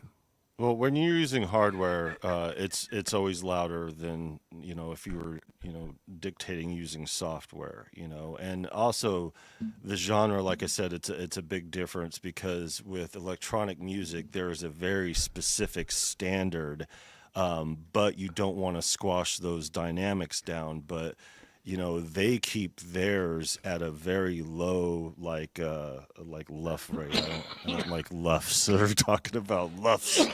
It's funny because like nobody concerned themselves with luffs 20 years ago. I fucking hate luffs. But it's not really. The thing is that no other genre paid attention to luffs like electronic music did, and that's why there became this general standard across the board of mastering music, because most of what was coming out and being produced, especially with bedroom producers and stuff, was electronic music. So people had these super high, way out of control in the red, and they were just cranking it out there and just putting it out. So they would have to send their stuff to a mastering engineer, and nobody utilizes mastering engineers more than electronic music. Right. Like jungle DJs, house DJs and everything. They're like, screw it, and it just really all depends. But like I said, when it comes to mastering, there's a finite math to it, Right. and you can only go so far with it. So Hold that thought right there, Viral. Okay. Panda, do you think your sound replicates or is in the vicinity of hip hop as far as what you're doing? Oh God, it's its own genre. It's big beat. It's it's a subgenre of. Oh God, it is definitely dedicated from big beat, because that's where all the samples come from and things like that. But also it was taking shit from the 60s and 70s and rehashing it into something new. So it's all got different levels of stuff coming from everywhere, and then it was made into this one big beat. Essentially, it does come from breaks and. Oh God, I'm really testing my knowledge on my own genre shit. Jungle Not my massive. Yeah. Jungle Well, massive. That's one of the reasons why electronic music, they utilize mastering engineers a lot more, because in electronic music, more than any other genre, including hip hop, they sample from all different types of genre with all different sonics, jazz, hip hop, rock. I just heard a mix yesterday that was like Metallica on something, and I was like, it's the first time when I saw Qbert, one of the guys opening up, did a Metallica thing, on the DJ thing, and it was Enter Sandman, and it was a huge part of his set or whatever. So when you're talking all the different elements in sonics, and this vast dynamic range, if you're just trying to party and crank those tunes out, you want to give it to somebody who's going to tame them, or at least turn the limiter on, because a lot of times the DJs just turn the turntables on and just go with it. Right. Yeah. You're cranking out so quickly, by the time you're sending it out to a mastering engineer, you're already working on your next mix, and it's just up to them, out of sight, out of mind. But having that diversity within all the sampling and the mixing and stuff like that is one of the main reasons why mastering engineers are utilized so much in electronic music. But if you got something like Panda in front of you as a mastering engineer, at what point do you go, this is well mixed, I really don't have to do anything to this? Is that a staple, or do egos get in the way and they go, I just want to do more that shouldn't be done to this? No, it just makes the job easier, and making the job easier just makes less time makes it cost less money. You know what I mean? That's why when it comes to mastering, there's a very specific amount set ahead of time. When you do or mixing, you're talking an hourly rate, because you could spend days on a mix, but you can only spend so much time on a master. As a matter of fact, I'm about to master is after the fact, right? After the mixing is all done. Yeah, after the mixing is all done, that's when it goes to mastering. I'm about to remaster my entire last album in a live session, and I just did this like a couple years ago in Reaper. I just have to redo it in Logic now because of putting it on my website. But I'm going to knock out that whole entire album with all the diversity and the mixing and all the different sonics and everything like that. It's only going to take me a live stream. It's only going to take me an hour and a half to 2 hours to do it. And that's with Panda, the talking. it's your son. Oh, come It's on. little Tucson. Tucson. Look. Hello. There's your English Look. doppelganger there. And Right there.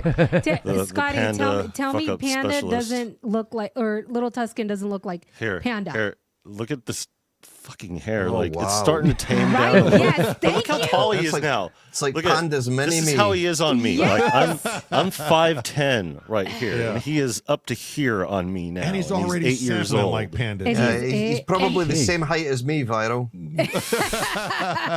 Hey, enjoy it while you can. Yeah. for Oh, real. he will. Yeah. Shit. He Don't stay in the literally- sun too long. He literally Oh, looks we like a gray. mini panda. Yeah. I have a question, and this is an you can't ignorant get question because I don't know too much about it. So it's the reason why I'm asking. Why would you want to remaster something that you had already put out? Because for somebody like me, great question, I by the way. hear that and I think, well, you thought your mastering beforehand was shit. Was and shit. Now you're redoing it. Right. So what's the point in redoing a master?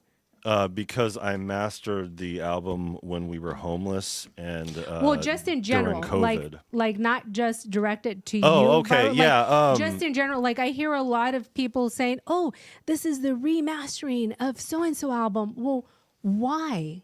Because if you put it out originally like that, then you were happy with it, weren't you? So just in general, like a blanket statement, like why would you want to remaster something that was already mastered? I would understand maybe remixing because Yeah. then it's certain different elements in there, but I don't understand the remastering Yeah, portion of I it. think a lot of these remasters that you see of the old albums, they actually take the individual tracks themselves, because going back to the whole analog recording thing, like some old Beatles tracks, things like that were recorded in Abbey Yeah. Road on mixers that were fucking ancient. And that's to most me, of that- the answer right there is Yeah. those older tracks, because mastering wasn't even really solid until the turn of the century. Like the advancements in mastering didn't come out until around 1995, and then it was 2001 when T-Racks and computers started making Yeah, their way yeah. into studios and stuff like that.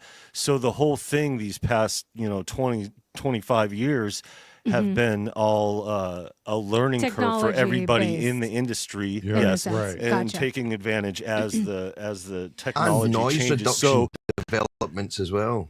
yeah, so there's the thing. As technology advances, as we start learning more about the very things like the noise floors and stuff like that, and the things that we could do to clean things up, and the fact that we have them all Hurts and was digitally out there, happy so you with could just our ear. yeah, and you could just Gotcha. re-upload your new master, and then all of a sudden it's like that old master was never out there. So there's a lot of times, or you might notice something later like, hey, I need to clean this up in the master, kind of like what I've noticed after a couple of years. I mean, I've been needing to do this or whatever, but for me personally, it was just having a release that I prematurely released because of the desperation of being homeless and the fact of the matter of the COVID thing. Right, right. So there Yeah. were I had to make haste in getting out there because it was the first time releasing an album in 11 years.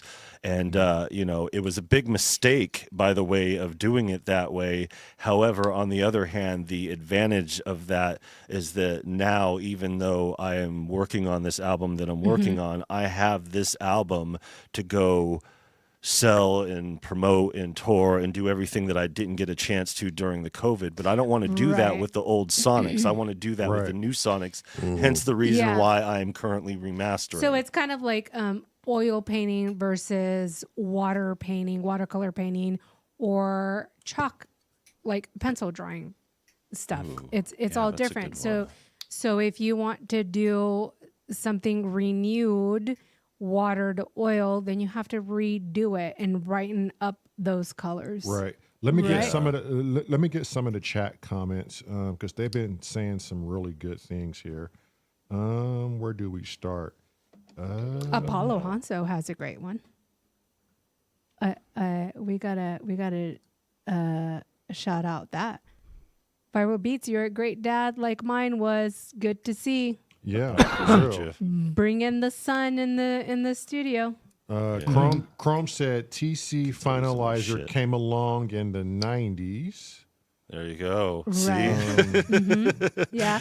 It's crazy. So Biscuit said OG was mixed for vinyl.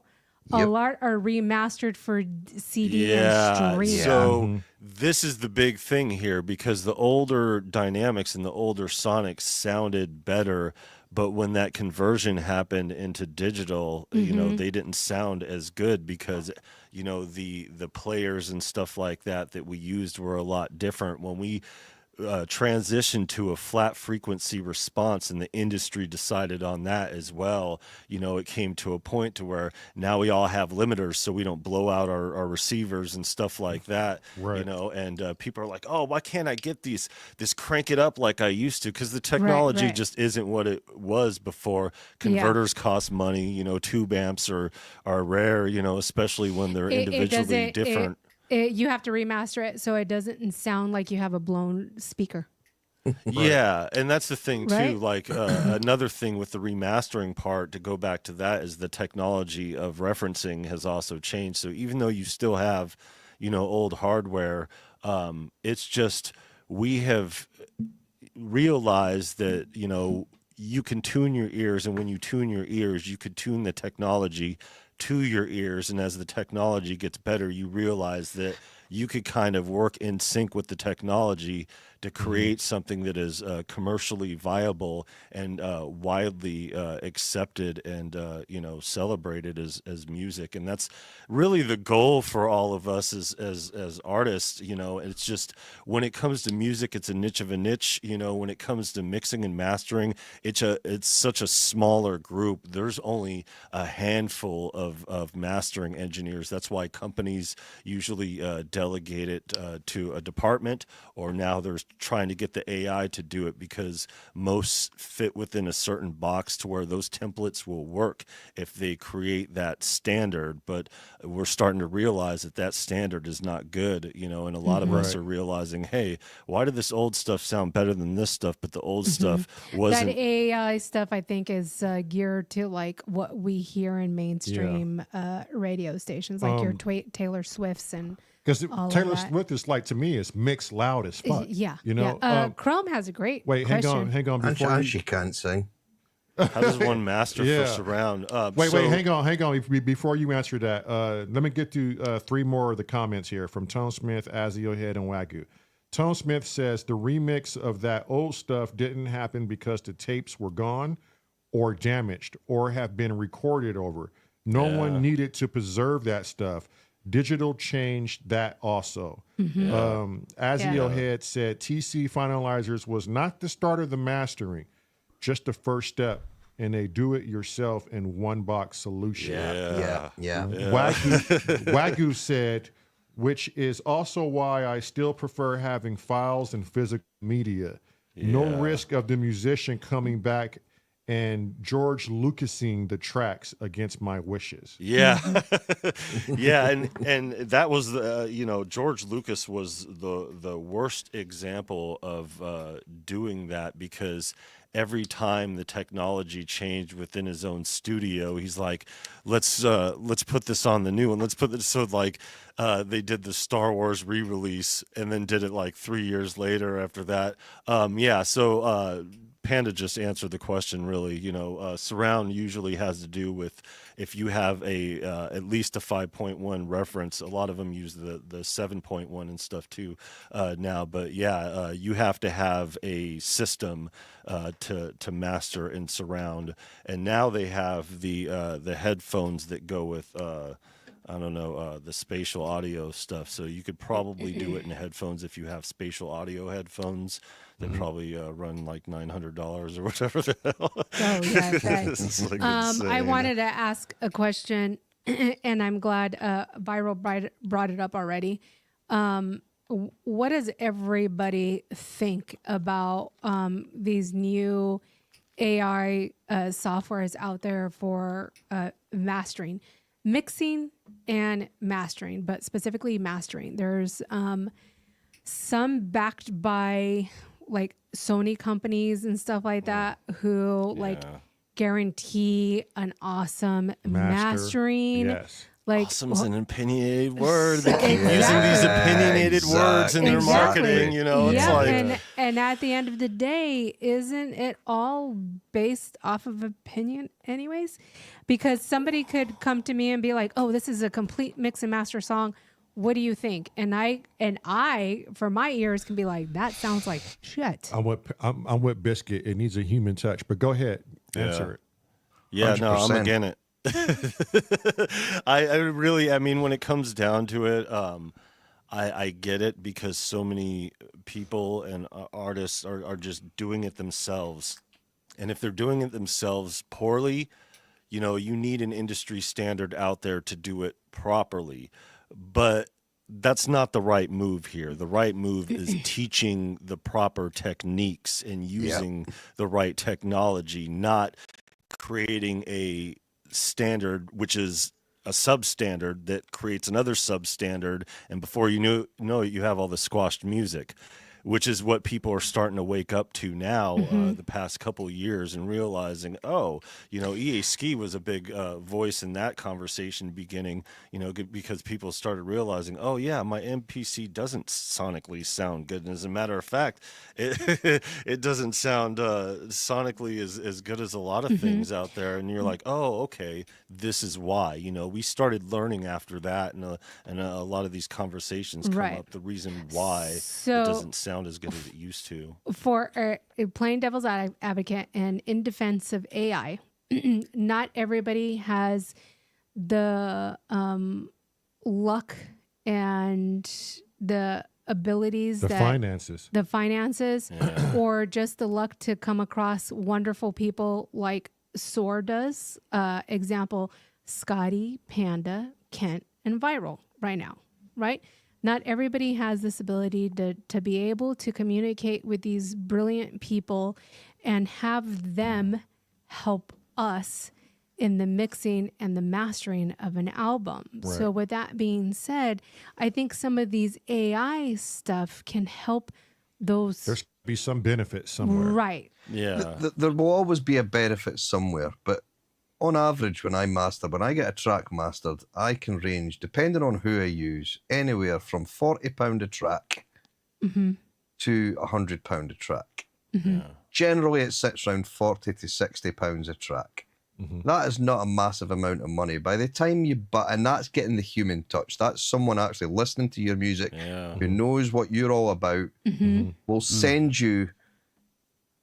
That's like unlimited revisions as well. Like, the guys that I'll work with, they'll send a revision through and say, what do you think of that? And they're very good. These are what I found with the mastering guys. The ones that you're actually using, a person will pull things out of your track that you didn't even realize was there.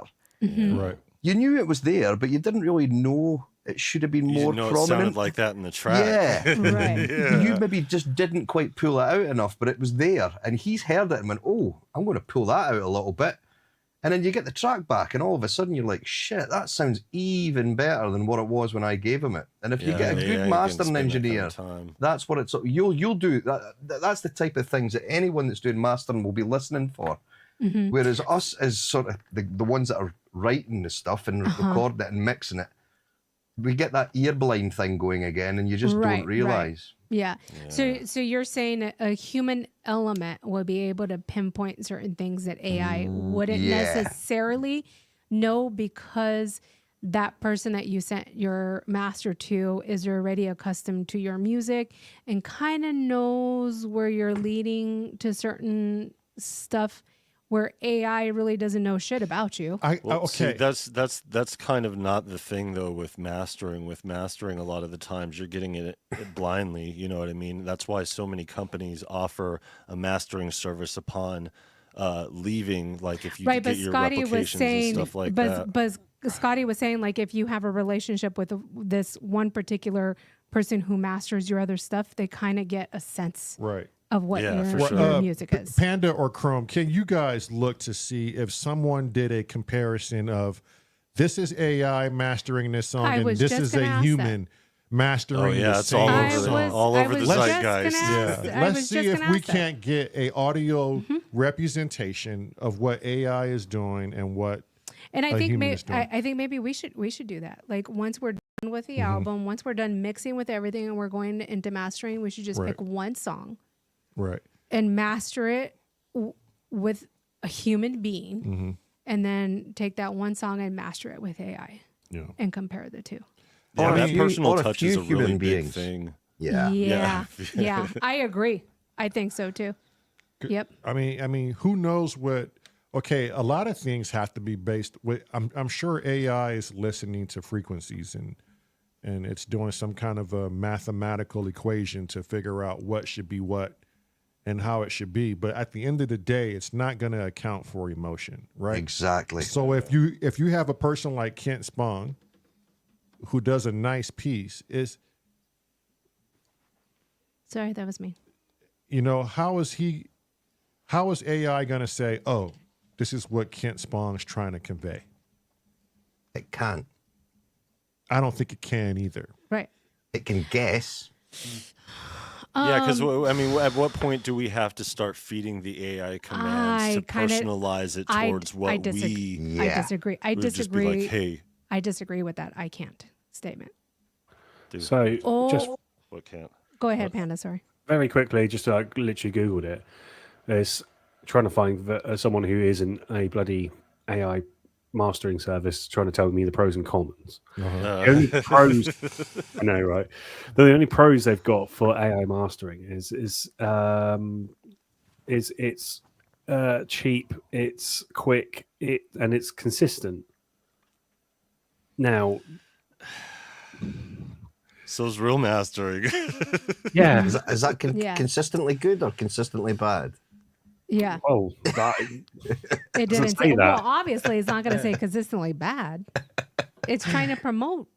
I mean, the cons are its lack of human touch, limited availability to provide feedback and revisions, and questionable quality. Questionable quality is the worst thing you could hear in making music. Yeah, I think if AI mastering did what like Midjourney and Chat GPT and all these other like image generator does, where they start learning what you want, right? And the only way that they learn with what you want is by feeding it feedback, right? So if it generates something for you and you don't like it, tell it that you don't like it, right? So it keeps that in the back of its, files. I think that's probably the only way that AI mastering is going to learn, is if it has to keep going over and it has to be taught. Yeah. But it has the ability of the machine learning. But I don't think it's ever going to learn an emotion. Yeah, I think we're going the other direction as as far as music goes. Yeah. I don't think we're going to be able to feed it enough commands to bring it up to par for emotions. Because most people are starting to realize and go in that other direction anyway and realize, hey, mastering's not that expensive. It costs about the same as doing AI mastering anyway. So like, yeah. Right. it doesn't make Chrome any said- sense. It's Yeah. like Chrome said, mathematics can't account for human emotion. But before we go on to that, Viral, if you can look at Jack's comment, he just posted up there. So if you sell the hard tunes 6 lufs on YouTube, 14 lufs, Beatport 8 lufs, always negative 1 dB. Yeah, see, and that's the thing about it too. Like the way that these compression models change the dynamics after mastering. So, like the past 2 projects I put on YouTube, I had to adjust my mastering to the compression algorithm that YouTube had because it changed my master into something else. So my music sounds different from my music the way that it sounds, and it took me a while to understand the difference and how I could get the Roland Phantom to translate into what I'm hearing over here to get everybody out there to hear it the way that I'm hearing it. And that was the big challenge in the first like year and a half of me being on YouTube with that, and when it comes to the mastering stuff, a lot of the adjustments that are being made, they're being made automatically by the platform you put it on. So all this mastering shit, like you could take something completely raw and dirty and messed up, unlimited and everything, and throw it on and it'll be compressed and limited.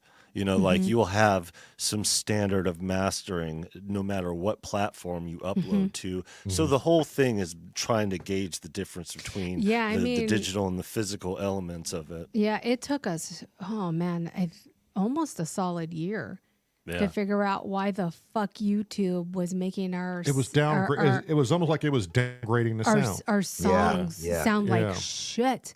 Or And your then- audio comes out really quiet Yeah, Right, and yeah. then because you're so- going in too loud. It overcompensates. Yeah, so Yeah. deep diving Yeah. into it, like when we were doing it, and it kind of sounded like shit to us before we uploaded it, and we knew then, okay, if it kind of sounds like shit, it's gonna sound spot on YouTube. Right. Azio had said White Sea Studio YouTube channel, I lost the chat, has done a good video about AI mastering versus real mastering. Recently too. If you can stomach the guy. yeah. I think it's He must be a recently. shithead or something. I don't know what. Goddamn, Azio, what's going on? Is he a shithead or is he a good guy? Is he too he's much? a bit shilly. Oh shit! Here we Panda, go. do you know? Do you know? Shillbilly alert. Wait, Panda, do you know who that is? Sorry, I was texting. What? Do you what Azio had said? White White Sea Sea Studio Studio? YouTube channel, or No, you, I've not- or Uncle no. Chrome, or anybody know who that is? They No, can I pin don't. it. Huh? Yeah. Jeez. You just look it up on YouTube. It's all over the place. There's It'll a lot pop of up? Okay, there's I'll a lot look. of people, and I think he's talking about something that was like a couple weeks ago. I think I remember that, because I watch these videos.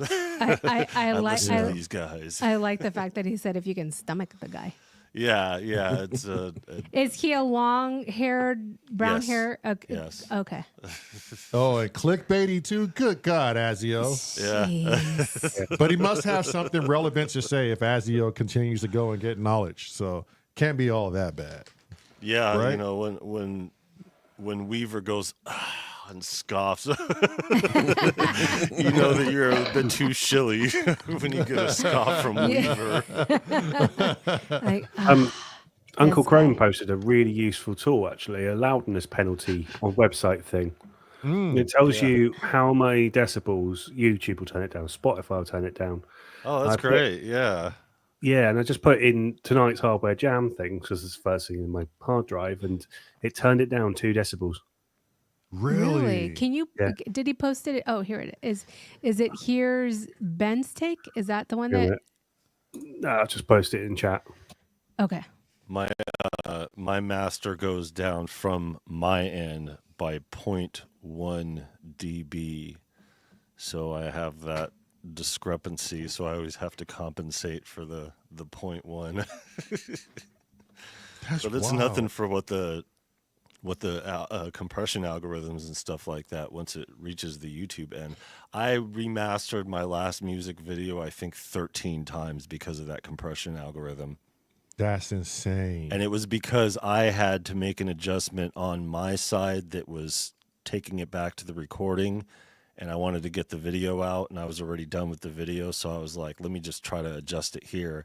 And I did, but now when I re-upload the video, I have to go back and clean up my mess. Frustrating. He said, "Clean up my mess." Yeah. Huh? I'm gonna dump one of our songs in here and see what YouTube is doing. I reckon. Yeah, if it's that's dope. I'm unmasked- glad that exists out there because, like, Yeah. yeah, you know, we've all learned through just going through this because, you know, the industry creates these things and they're not really standards. They just like kind of feelers out for people and, you know, see if it's going to become a thing. And, you know, we learn through trial and error, you know, that sucks, or, you know, it doesn't work out for music and they move on to something else. You know, they're kind of taming down the spatial audio thing, and they were really pushing that Atmos like, oh, this is going to be the thing. And then they realize like, oh, it's not going to be the thing. This is for the cork sniffing crowd only, you know? So Yeah, I mean, that makes sense because every time I go back to listen to our stuff, it's like I never had to turn the volume up this high to be able to hear, you know? Yep. that's also wild. has a lot to do with the hardware nowadays and cranking it out the way that we do. You know, I had to get a whole mixer to compensate for those adjustments because my interface wasn't doing enough. But I went into this thinking that I could just throw the keyboard in there and, you know, just bounce it out and do whatever. But, you know, you bounce a project on the Phantom, as the way that it started, it was only 16-bit. So I was like, well, I record in 24-bit. Like, what am I going to do? You know, But do I'll you probably- think this? But do you think YouTube is not really a platform for musicians? well, the thing is that Google has that thing that Lil Tusson's been using, that Music Lab, and they have definitely been getting into it, and because they have YouTube Music, and they have this platform here, you know, they have definitely been considering it to the point to where, you know, they have been in the process of creating a standard for themselves on top of the standards that they've already created for themselves. So Google's already getting into it. It's just a matter of tucking it away, really, because you know, a lot of these things we find out through the back end, and we're like, holy crap! Like I never knew that the Google Music Lab or whatever was a thing until Lil Tusson found it on accident. He's like, yeah, and it teaches you all about music notation, synthesizers, you know, everything. You know, it just it teaches you everything, and it's just such a small basic program. And I never thought something that advanced for audio production and that basic would be just a regular thing that is on your Google apps, you know, and it's just, that's how casually they've been digging into this. So they already have their algorithms and they already have their standards for YouTube, but they also have YouTube Music. They also have, you know, the Google thing. So Right. they have the biggest powerhouse of research teams and development that you could have out there. So they're definitely working on it. That's for sure. Panda, did you use this loudness penalty analyzer? Yeah, I stuck a couple of tracks in it, and they're all over the fucking place. What? Really? So on Yeah. YouTube, like, what was it saying for yours? So my hardware jams was -2, and the one that I am working on at the moment is minus 0.6. I think actually Wow. Pandora gave me plus 0.9, so I think that's where I'm going to aim for until I can get it spot on. So okay, so for like this the last hardware jams that we did, the 1,000 challenge. So it was like, I think two Two hardware hardwares jams ago. Yeah. It says that YouTube uploaded it at it dropped it -2.3 dBs. Yeah. That's wild. Yeah. So Yeah, and it does that chooses- mean that we have to upload it louder? No, quieter. No, no, and it actually means the Quieter. opposite. Yeah, yeah, because it doesn't. That's the thing. Like most of it could be done with EQ and limiting. So like if your limiter's set, it's set. So you should be good. But yeah, figuring out these algorithms, these Yeah, compression it's algorithms, it's just a trial and error thing, and it's not the same across the board either. Like No, it's not the because same for- standard for every piece right. of music. Because for Pandora, it says that it uploaded it at a negative 1.1, which is not huge amount. But for Apple, it dropped it negative 4.3. Good God. Yeah, Apple's algorithms are a lot more not robust, harsher than That's anyone else's. insane. You know what I do? I upload most of mine on either Unity Gain 0 dB or minus 0.1 dB, and the perceived loudness is +2, and the algorithms and it still keeps my LUFS low, but the algorithm does not compress my music, so it comes out sounding more true to life to the dynamics that Right. I've Yeah. pushed out. So I just keep everything on Unity Gain, especially when I'm using software over hardware, and it actually Yeah. has been Wagyu working out do- these past few years. Wagyu does have a point. I've bought albums where one song was nice, the next song comes on, it's completely loud and about to blow your eardrums out. Is that why they're trying to suppress the music down a little bit? Yeah, because like in the mixing, you know, things are always different, you know, and I've done that myself on accident just because I had a song that wasn't it was limited different than the rest of the songs were, so it cranked it out. There's a few albums that you could tell have done this difference in their changes. Like I'm just gonna throw a couple out there. Metallica, Death Magnetic was super cranked, and then King Gordy Xerxes in 2010 was like super suppressed, like the limiter was taken all the way down. I know it's just kind of random albums to put out there, but a lot of them try to create this overall standard so that doesn't happen, and usually that just falls to whoever the mastering engineer is. So if that happens, it got through whoever was in charge of putting that out, and yeah, shame on them. They probably will never live that down. Yeah. But for anything that I'm putting up to YouTube, I've just put a link up there. It's a bit of software that's free that you can run on your Master in Ableton or Logic or whatever DAW it is that you use when you're recording. And basically you leave that, you play your track from start to finish and let it run through that. And these bases that you get, like minus 14 LUFS or whatever it is for YouTube, I generally try to follow whatever each streaming platform requires and make sure that it's going out of my DAW at that through Uline. And it, to me, it's worked a treat so far. I don't really tend to lose overly much as far as any dynamics and things like that. And that's a free bit of software. That and Span is another handy one as well. Span's a very good bit of kit for looking at dynamics and seeing where your mix is actually sitting. And both of them are free bits of software. Where did you post it, Scotty?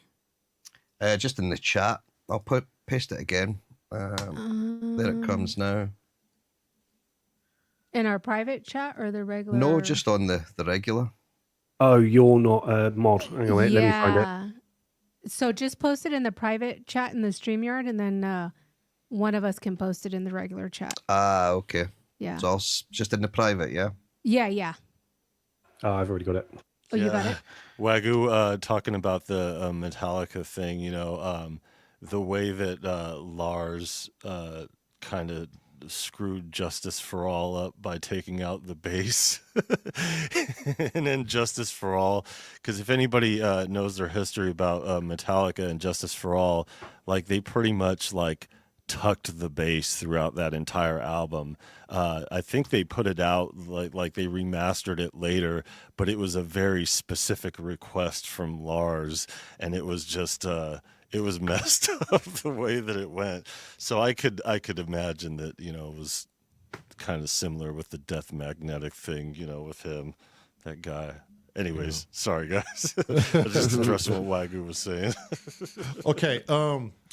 Today is Monday, right? So let's get a bit of music playing in, and we can revisit this Saturday or tomorrow if Cresshead is not back, because we're not going to push forward without Cressy. What's this other one you posted, Panda? What's that? Oh, Scott linked it in our chat, our private. Oh, okay. That's the one that Scotty just posted? There was two. Okay. There's the loudest meter, which will tell you your LUFS. So you just basically play your track from start to finish, because the thing with LUFS is it'll actually look at your whole track. So if there's quiet spells, it'll lift it a little bit. But Voxengo is more to do with your mix. It's a very useful. It's just analyzers, really. I can easily talk you through it, Lamont, but you really just want to try and get a bit of a smiley face shape when you're using Span. Yeah. To get your mix sounding right. Didn't DaVinci just incorporate that into a lot of their audio too? It did. With their latest update, they did a lot for their audio, and they have a specific mix for. Oh, they have an analyzer on there? Yes. Yeah. Oh, that's cool. Yeah, and they have. Let me bring it up. Check it They out. have a bunch of different specific mixes depending on where you're uploading to. So, YouTube. I think it's YouTube, Spotify. What else is there? So it will when it's Like if you're rendering it down, it'll render it out at the right volume for you. Yeah. Yeah. It'll render it at where it needs to, depending on the mix that you chose. So it has Netflix, YouTube, Disney 2.0, Disney 5.1, and then a whole bunch of other ones that you can choose. So the preset, you choose whichever one you're going to be uploading it to before you do anything to it. And then when it's rendering it, it'll make sure that it renders properly for that, whichever one that you decided on. But the problem is you have to remember to do it, and I don't always remember to do it. Yeah, I remember you having an issue with it sometimes. So too. that's probably why when I put in our last hardware jams in there, it probably said -2.3 because I didn't click that stupid YouTube one. Yeah. So speaking of analyzers here, Isotope has a really good one. It's called Insight 2, and that's an excellent one. It does have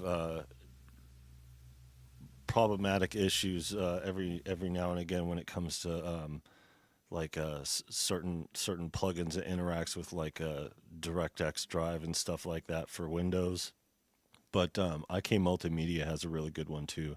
That's the one that I've been using lately, and it's kind of set up the exact way that Insight is, but it has every aspect that needs to be analyzed, every visual.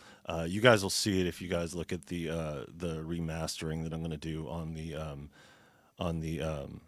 next stream that I do. So it'll be either tonight or tomorrow. I'm going to do that stream, so you guys could get a visual aid of kind of my mastering process and what I use. And the crazy thing is like I don't even use that much for mastering. I sat there and watched you do a lot of the mastering, and I'm like, man, you make it look so easy and so quick. Like, I'm just so used to it. It's been so many years. You know, I got a degree in audio production, and that was like 10 years after doing, music professionally. So it was like, and mixing and mastering is like my absolute favorite thing to do, like both of those together.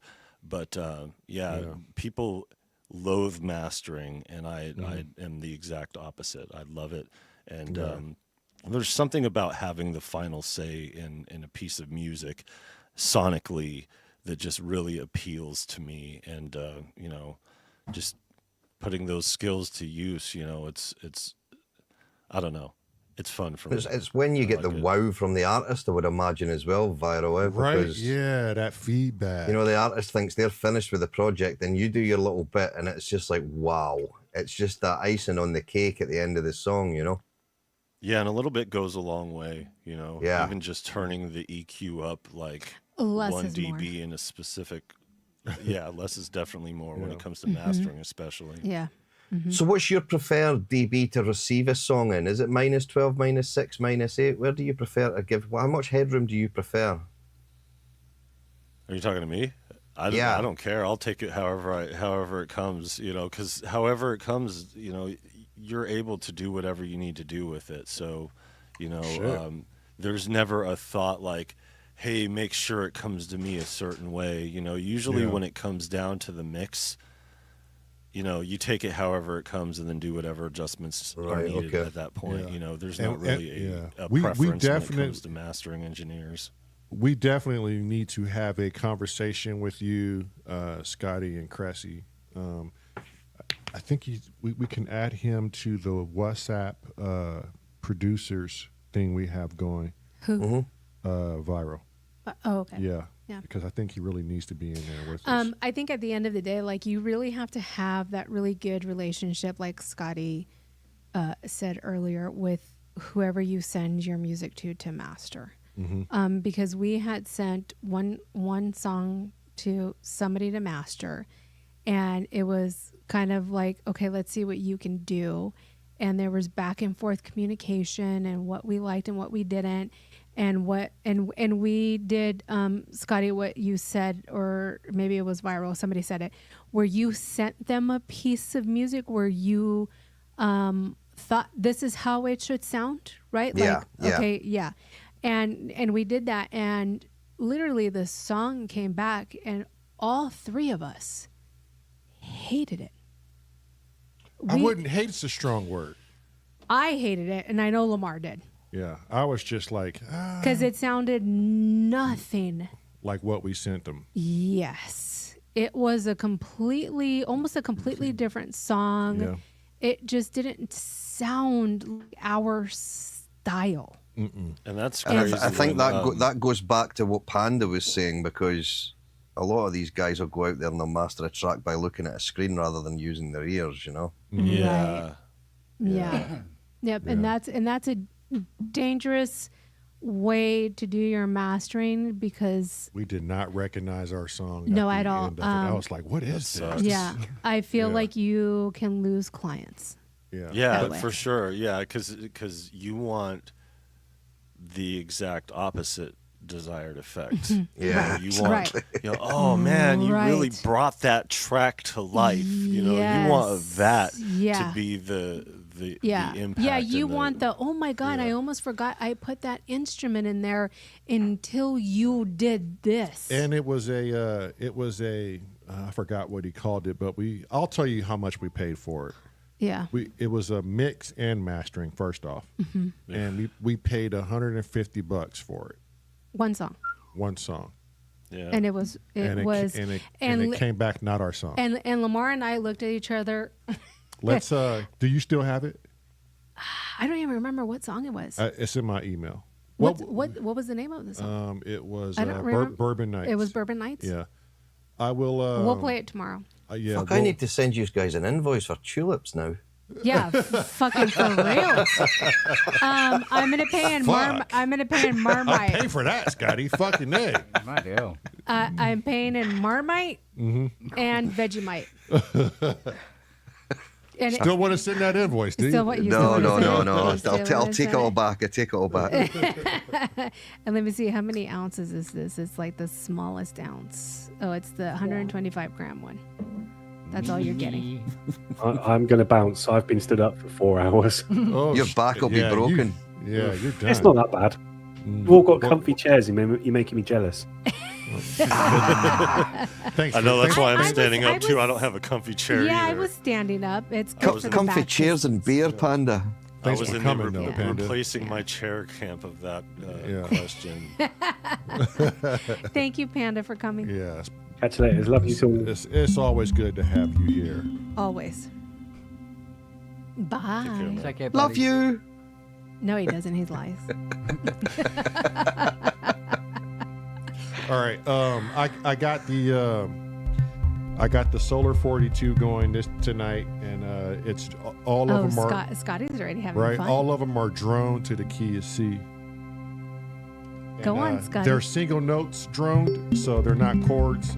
So as Kent will like, you can roam all over the place if you will. You sure that's a C? Oh, he loves. It's not an F? He said, "Are you sure it's a C?" Oh, I'm sure it's a C. Yeah. Mhm. It's your other C, Scotty. Your other C.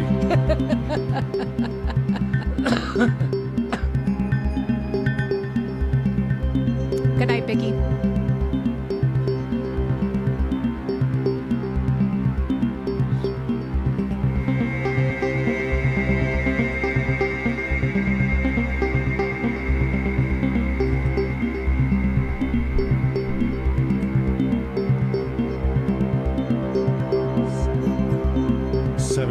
BPM, if it matters. I'm on it.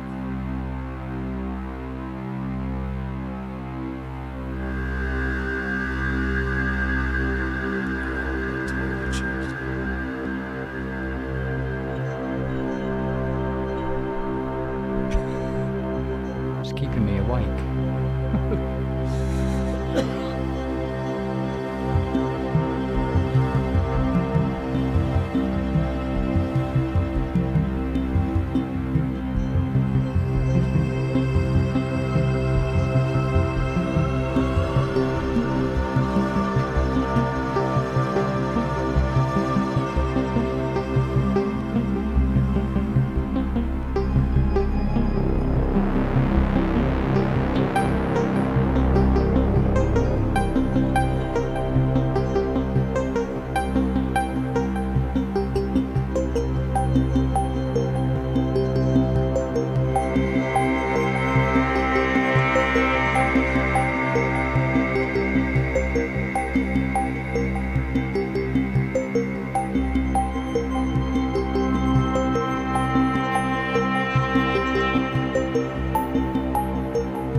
gonna pan some sounds left and right. I think someone was saying that we're all panned center stage. Uncle Chrome.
Bring that art back, Scotty. That shit was dope. I thought I could catch the timing, or whoever brought that in.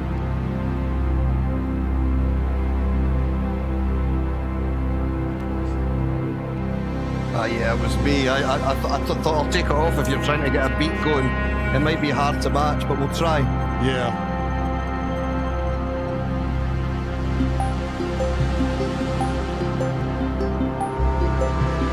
$75, you said, wasn't it? Yep. Perfect.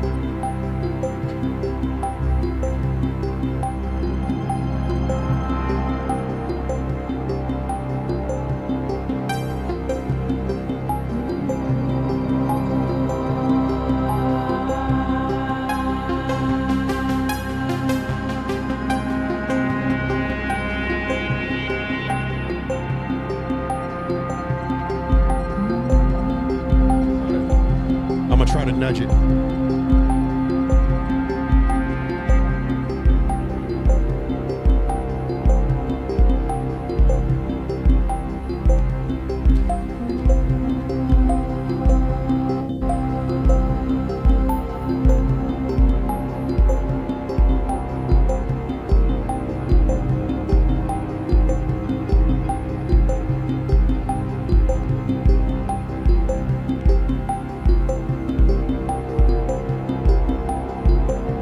Sounds close there.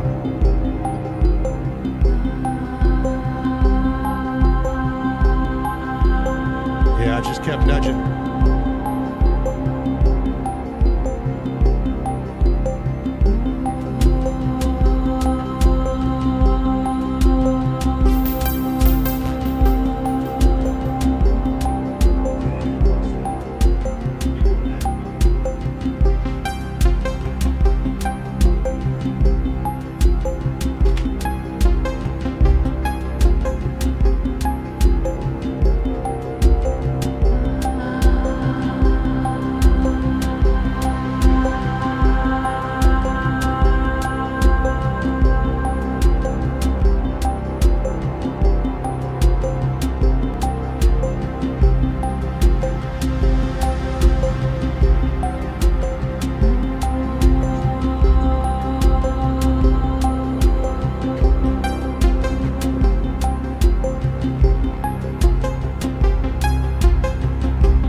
this bitch down. Let's get a nice ending going here.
That'll do it.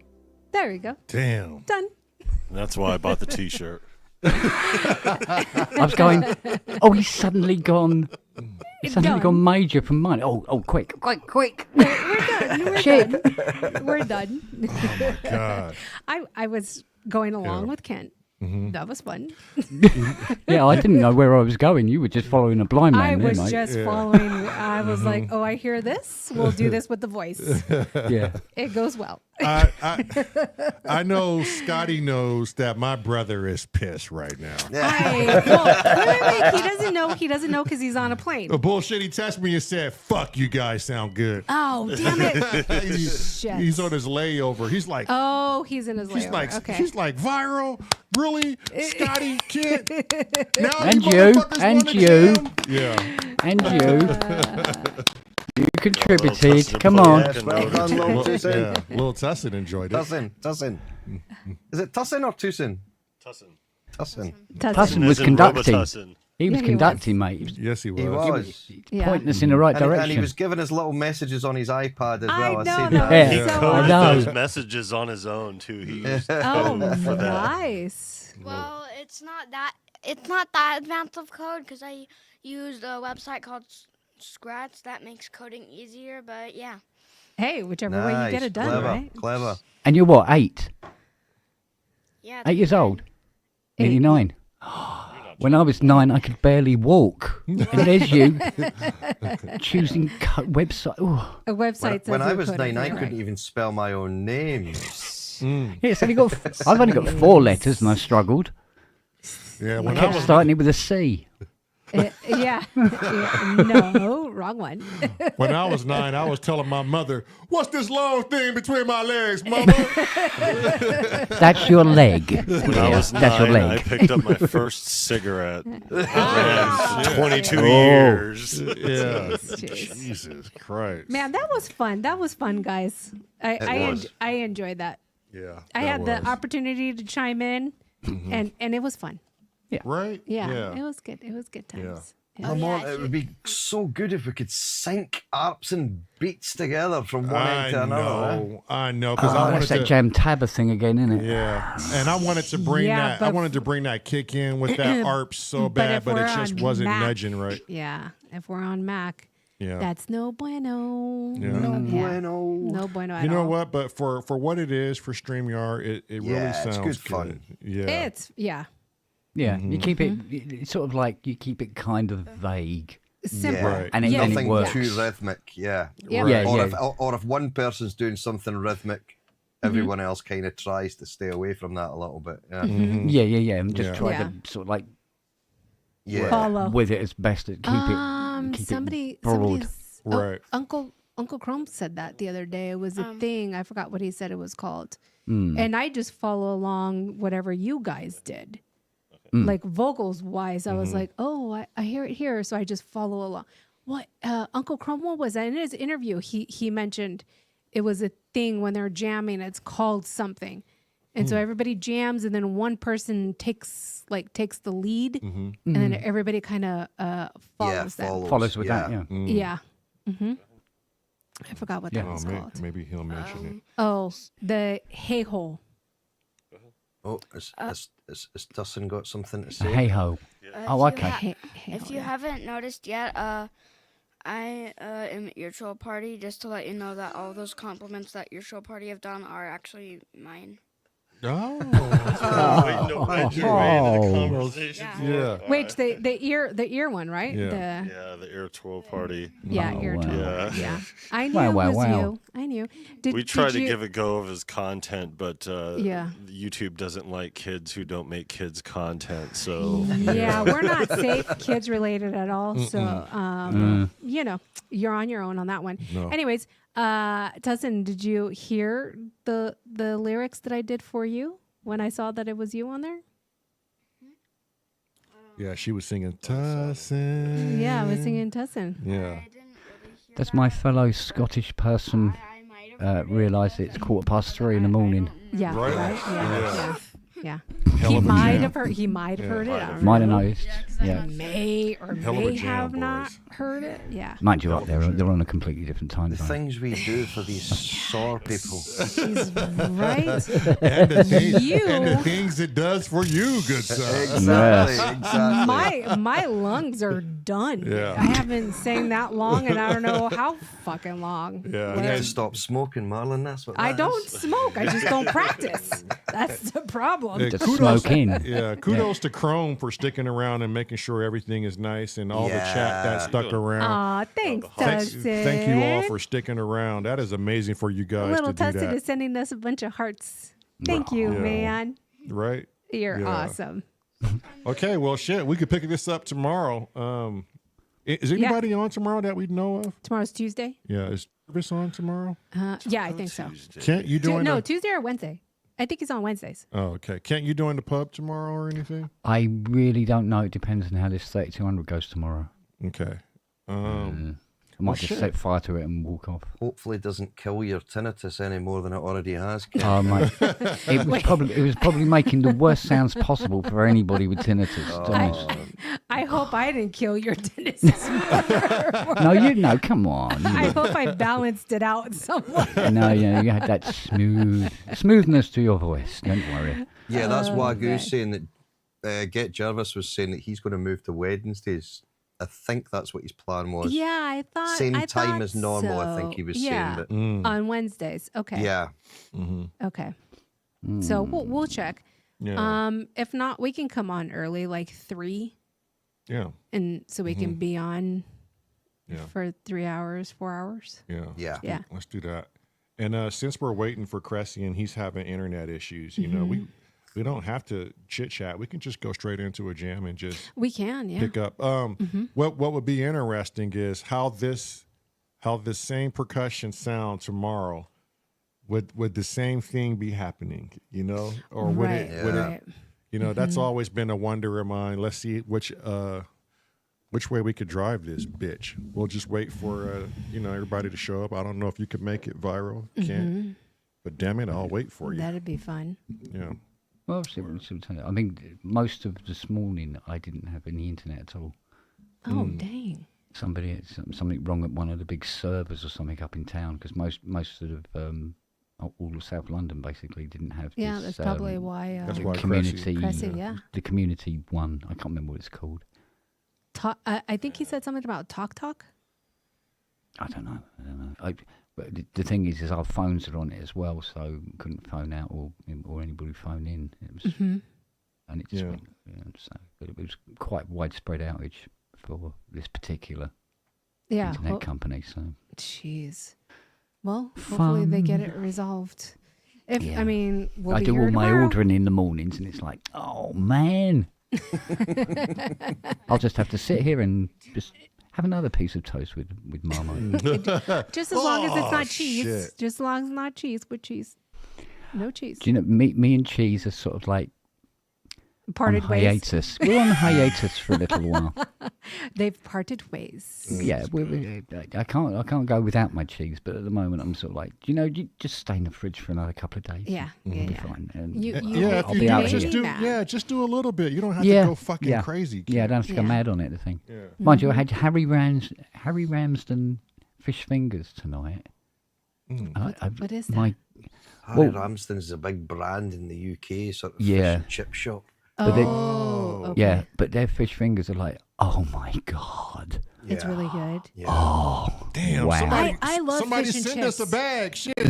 I love fish and travel chips well. and I probably wouldn't. oh yeah, I know. You just have to go Yeah. there. When we lived in Washington State, there was one place that sold the most amazing fish and chips, and when we moved into that area, we would always get it. Remember, it was in Gig Harbor, that famous restaurant that's off of right. the pier. Yeah, man. Fresh. They And were fresh fresh, cold, yeah. daily fresh. And you paid Yeah. for it too, though. Yeah, you did. Yeah. Yeah, you paid for Yeah. it. We've got a place that's maybe probably 5 miles from where we stay here, and they do a standard fish supper, but they also do an Icelandic fish supper. And you have never seen a fish this size in your Yeah. life. The fish must be Viking fish. 2.5 Right? to Yeah. 3 inches buff. thick. Right. The Good actual God. fish slice itself must be about 2.5 to 3 inches thick. Damn. Me Oh and my Shona will buy God. one, but what we'll do is she'll get a supper, what we call a supper. It's with the chips, Mhm. and I'll just get a single fish because there's just no way you can manage it all. It's just so much. Right. Yeah. But it's the same. It's so fresh, Yeah. Yeah. but you So pay it's for it. It's worth it. So Well, it's a we've got a fish and two-course chip meal. shop, right? It's about 2,000 yards down the road here. But we can't drive there Oh, why? because the Yulees starts about 1,000 yards up the road. So What's a Yuli? well, if Oh, she this is a takes the UK smart thing. car, she's charged a £12.50 charge. Congestion charge kind of Yes. thing, isn't What? it? It's a pollution thing, right? So if she takes the smart car, Wow. which come on, the smart car, Yeah. but it's £12.50. exactly. If she takes the Chrysler, it's £12.50. If you take the 7.5 litre Mustang, Uh-huh. it's free. What? Yeah, it's crazy. My Okay, wife's that's got an Audi. ass backwards. Yeah, Shona's because got an Audi A3 and I've got a Q5, and my Q5 is okay. Her Audi A3 is not. What? How do you work that out? yeah. Yeah. But like I say, if I take out the CO2 pumping huge Mustang, it's free because they don't. The congestion charge does not apply to old cars, vintage Yeah, it's cars, vintage cars, Yeah. Wow. which is ridiculous. But the petrol costs more than the fish and chips does. So Yeah, that doesn't make any sense whatsoever. yeah, I think it costs about £8 just to get it off the driveway. Jeez. Damn. It's ridiculous, isn't it? But oh, Yeah. it's such fun. Scott, can you send a picture of this fish in Discord so we can get a look at it? Or So we no can problem. drool, you mean? Yeah, we can drool. Next time Yeah. we're up there, we were actually just there last week. We tend not to go too often because, it's not the I healthiest. bet. But Yeah. yeah. Yeah, when we do, it's just It's so good, yeah. Mm-hmm. When we were in Washington, we tried not to get that fish and chips too I often. know. But it was just like Yeah. they were so thick and then juicy too, like on top of everything. Mm-hmm. Oh, it was so Oh, good. there's And an we- overabundance right now in the grocery stores. They're all overstocked on seafood, so they have them laying in like sections and stuff like that. They're putting them out to. Really? Yeah, it's crazy. They got all kinds of stuff here. We got a Raising Cane's here The- now. They're putting a In Oh, and Out right. we're in getting a Portland. we're getting a Raising Cane's too. Yeah, it's already really? open. It is It's already open. Yeah. Yeah. Nice. And the lines aren't long at all. Oh, the lines have been packed here. It's been I open bet. for like 2-3 months now, just about. And, And it's yeah, still it's just been crazy. Yeah. Oh my yeah, God. Chick-fil-A was like that when they opened. They were the only game in town, and then after a while, it started dying out. But they Oh, still Raising have- Cane's, hands down. That Yeah. toast. Oh my Well, gosh, yeah. that toast. Well, I forget Viral's still in Washington State, Yeah. and when we Yeah, were yeah. in Gig Harbor, you couldn't find better sushi and you couldn't find better cod. Yeah. for sure. Yeah. Yeah. That's a place right there. That little region of the state, it's got. Yeah. Do you frequent Trapper's Sushi? No, No. No. Okay. my wife does every now and again. But, Yeah. We love that place. Yeah, this was interesting. I saw yesterday. It was this documentary Fiona was watching. And I sat down with her, and it was saying about like you got electric cars and trying to do best you can for the environment and everything like that. Mm-hmm. And they were talking about these uncapped wells all over like the mid states, right? Where you got the nodding donkey. And then once all the oil's gone, they go, right, off we go then. They let the building rot. They take the nodding donkey and off they go and drill somewhere else. Mm. They were measuring the amount of harmful gases coming out of the hole in the ground where the pump had been. Yeah, where the well had been drilled. Yeah. It releases the equivalent carbon monoxide of 1 million cars a day. What? And there are 3 million uncapped wells So wait. around the mid-states.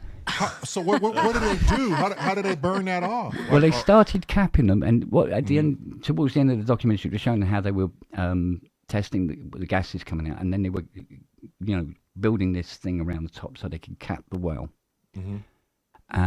And they got it all finished, and he went, 1 done, 2,999,000 to go. Oh, that shit's over. They're not going to continue that. Yeah. They're going to cut that program. Yeah, But that done. program has probably,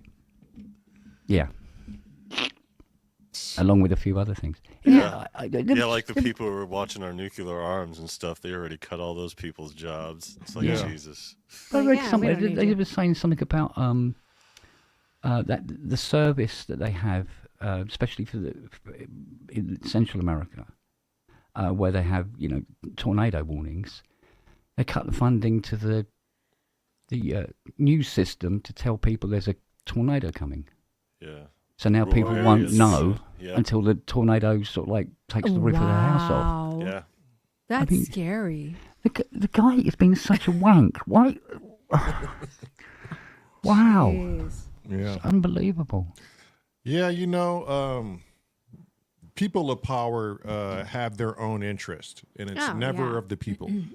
And it's always about the money. And it's always been that way. Yeah. You Yeah, know, but there's something particularly Evil. this time round. Yeah. Yeah, there's something. Yeah. Because, I mean, you've got to admit, he does act sometimes like a spoilt 4-year-old who's not getting his way. Oh, he and stuff does, like that. yeah. And that don't look Oh, good on the world jeez. stage, to be honest. Yeah. But Yeah. oh, this other thing I saw was apparently the UK government has banned the sale of Tesla trucks in the Oh, UK. yeah, I heard about that. Oh, really? Yeah, because of there's design flaws where they're they're legally unsafe to use on the roads. But Too Tesla big. wouldn't be able to correct these faults. There's a Right. bunch of them in town here, like Mm. parked here. I see them driving around all the time. They have a whole section to where they have a parking lot of nothing but cyber trucks and stuff like that. Mhm. They are Yeah. obnoxiously huge. And Yeah. they're Yeah. ugly. They're so Yeah. ugly. And it's so funny because like during this time of the year, you see a bunch of like different shorts and stuff like on TikTok and Facebook and Instagram and stuff of like a regular truck driving by a Tesla truck Mm-hmm. stuck in the snow. Yeah. Like I thought it was a Armageddon vehicle. Yeah, yeah. To get its and, way out and of they anything. can't even Yeah. get out You of can't even like get out of 1 snow. foot of Yeah. snow. You know, it's there's hilarious. always that saying is if anyone says that they can correct everything and fix everything, Good night, little Tussin. be very, very skeptical of that person. Yeah, exactly. Exactly. They were saying about they got nicknames for them. They got something like Wank Tank, and they're calling Elon Musk. What was it? Phony Stark. Oh, phony Phony Stark. Stark. Oh my Yeah. god, that's And hilarious. stuff like that. It was going, really? Yeah. Yeah. I That's don't, too funny. I don't presume to know what goes on in these people's mind, Just but got to clearly the good night part. they're missing the I mark with a accidentally lot of signed off people. during the little. Okay. Oh. All right. Yeah, see ya. Oh. Good night. Oh, you Tony. missed the Good good night, bit. Desmond. Yeah. You probably are safe now. He ain't going to bed. Little shitter. He ain't. He's been He going to bed at No. like 11 o'clock at midnight Right. lately. He Yeah, said yeah, he yeah. was signing off so he can go play games. Yeah, Yeah. for sure. Yeah. Yeah. We're signing off so we can go to bed, actually. Yeah. Well, I she don't know if has it's to. worth now, is it? Yeah, Don't she know if has it's worth it. She has to train herself to go to bed early now because the new Yeah. job she has. Oh. They want her. When up does it early. officially start, or have you officially started? Wednesday. Wednesday. Oh, Wednesday. good Yeah. luck with that. Yeah. Yeah. Thank you. Good, yeah. Are you nervous? You'll be fine. Nope. That's what No. I asked. Are you nervous? Nope. No. Yeah. How's that That's- going to that's affect the the point. daily Some time. streams? So she has to go there for 2 weeks to train, and then she can come home and work from home. Yeah. Right. Okay. So she'll do. okay. So she'll do the 8 hours, and by the time she's off is It'll be early It'll because be- they start early, which I love. Mm-hmm. My superior loves to start early, and I'm an early bird, so I'm like, yes. I hate starting my work day at like 9 or 9:30 in the morning. I'm like, why? right. Why can't we start at 7 or 8? So Mm-hmm. she's at 8 o'clocker, so I'll be done by like 4:30. And then that's when we can come in here. Yeah. So yeah, it's gonna. And I'm salary, so I don't have to like if my shit's done and I can leave early or Yeah. it's not going to be detrimental. Right. And they're going to pay her well to do it. So that's a plus. And Yeah. You'll be a bit knackered for the first couple of days I would, Oh, yeah, for real. She will be. as your body Yeah. adjusts to like, oh my god. yeah. All That's this why getting up and having to be at a particular place at a particular time. Yes. Oh shit! But Yeah. that's why as soon as I got the job offer and accepted the job offer, we've been shutting it down early, meaning going to sleep early, and I've been setting my alarm clock at 6 a.m. Yeah. just to get used to it. Wise. Yeah. Yeah, and it's welcome too, you know. Yeah. And spring is coming, so that means the phones are going to start ringing for me more and more frequently. And I don't know how we're going to manage the time schedule here for the UK folks, but we're going to manage it. Yeah, We'll work it. Yeah, Panda already said that he would help on certain days. On certain days. We'll just give Yeah. him the stream key and he can stream for us. You know, this is a lovely thing we groomed, and I just have fears of, you know, not meeting the time frame for everybody who's involved, you know. So it's another stress that I kind of carry. I wouldn't No, stress don't about it. stress You gotta about let it. go of There's no that need to shit, stress 'cause about it. Honestly, it's Too much going fine. on in this zeitgeist over here in the Exactly. YouTube world. Yeah. Yep.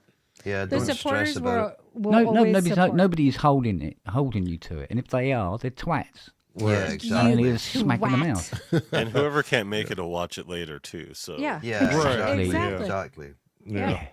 Yeah. Yeah, but you know, it's a fuck. You guys like doing this almost already 300 days in a row is something that we've gotten quite used to. And then there's days where I'm like, how do you stop? Like, I don't want to stop. I'm having too much fucking fun. And then when weird. you, Yeah. and then when It's you're being weird once pulled you away to stop. go do a Right. real, like, you know, your regular job, it's like, in one way, it feels like I'm letting people down, letting myself down, and it's just gonna be it's gonna be some time to wrap my head around it. That's Uncle all. Chrome is asking me if I have to wear a suit, like business attire suit. Oh, yeah. No, and yes, it's kind of business casual. So I can wear jeans, but not just like a frumpy t-shirt or whatever. Just a nice top and no sneakers. So A bowler hat and an umbrella.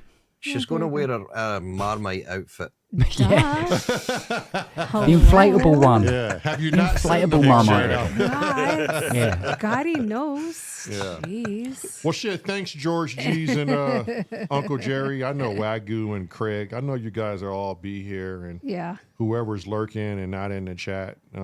Yeah. Yep. We'll work it. I'm sure we We'll can work it out. Yeah, Yeah. definitely. For now, though, we're going to bid everybody farewell and good night. Yeah. I thought you were just the way to say, fuck off. Fuck off. No, Yeah. no. Yeah. I only say fuck off to the people who hate Marmite. Yeah. Oh, is that you, Scotty? Is that Yeah, Oh, that's me. sorry. He hates Marmite. Fuck Yeah. off. Yeah. Fuck off, Scotty. Thank you, Kent. Thank you. Oh, See, I got shit. my backup Oh. now. Yeah. I had it this morning on toast. It was very pleasant. Oh, See? my fucking I was God. dipping my French fries the other day in it, and I was like, "Oh my god, this is beautiful." It instantly turned my breath into liquid shit. And then Gracie on our Discord had Marmite in the morning, and she took a video of it. So she was holding it in her hand, and then she was spinning around. Yeah. I was like, "Oh my god, that made me dizzy," but I love it because it's Marmite. Right? Feel free to sample that, VB. It turned my breath into liquid shit. Yeah. Yeah, you know you're in trouble if that's somebody a- comes up that's a to you and goes, quotable for "Excuse me, sure. have you been sucking on an emu's ass?" No, that's just the Marmite in the Yeah, morning. because it's left a mark. I forgot that's to where you- mention Lil Tussin wanted to know if he could use the music too to sample that Oh, was he could being do played what- tonight. Oh, the Yeah. one tonight? Yeah, absolutely. Yeah. Yes. Do whatever he Yes, want to yes, do. yes. But he has to get my birthday song in first. Yeah. Probably going to use it to do your He birthday did song. some half-ass thing for their thing with the sampling. I'm like, this is totally different. Trying to lock him down into like a to was get good, something though. Final, done, it was man. good. He done a God, good working job with of it. 8-year-olds. Yeah, 8-year-olds. By yes. the time Tussin gets it ready, it'll be her next birthday and Right? shit. Yeah. So Yeah. tell him yes. She'll be 50. Thank you. Tell him yes, he can use this song as long as he gets the birthday jam in first. Yeah. Don't buy it, George G's. There you go. Fucking Wait, Chrome. don't buy what? What? I hear a song. Farewell, good night. Oh, feed jeez. You smell of Auf Marmite. Oh, by the way, hand on heart. Uh-huh. There we go. I do solemnly swear That you love Marmite. to get the Ambient Zero posted to you this week. Oh, yay! shit. I can't wait. Now I got to look up videos. God bless Camden. I don't know who that is, but God bless him. And this is for It's in London Just somewhere. rub That's all you okay, need to know. and this is for him. Oh, yeah. No, stop. Sit down. No. Thank you. Thank you. Too Thank you. kind. Too kind. You can. No, please stop. Yeah. No, Hey, I mean, no go on. No Go on. stress on that, Kent. No stress. And now your host for tonight, I just want to. Is the Marmite I just lady. want to send you the money so you Mr. don't have to worry. Epstein. You don't have to worry about Oh, posting wait, I that thought out. he was dead. well, it could be a long show. Well, it could Yeah, be. that's true. Yeah. Yeah. All right, everybody. Just bring him out in the wheelbarrow. It's been fun. It's been Look, real. Thomas said he just woke up. What time is it in Paris? But it hasn't been in real fun. Paris. Is he, he's in About Paris. 4:30 A.M. a.m. Yeah, Mm. 3:30 a.m. here. What's Wagyu's Getting time? after I it. think Paris is about an hour ahead. Oh, Was Yeah. it now 4:30. behind? That's I'm saying 4:30. 4:30 Oh, now, 4:36. No, yeah. hour ahead. Hour Yeah. ahead, yeah. Hour ahead, yeah. Well, so what Yeah, time there you is it go. for? So Wagyu might be on the same time. huh? Wagyu is he was an hour ahead.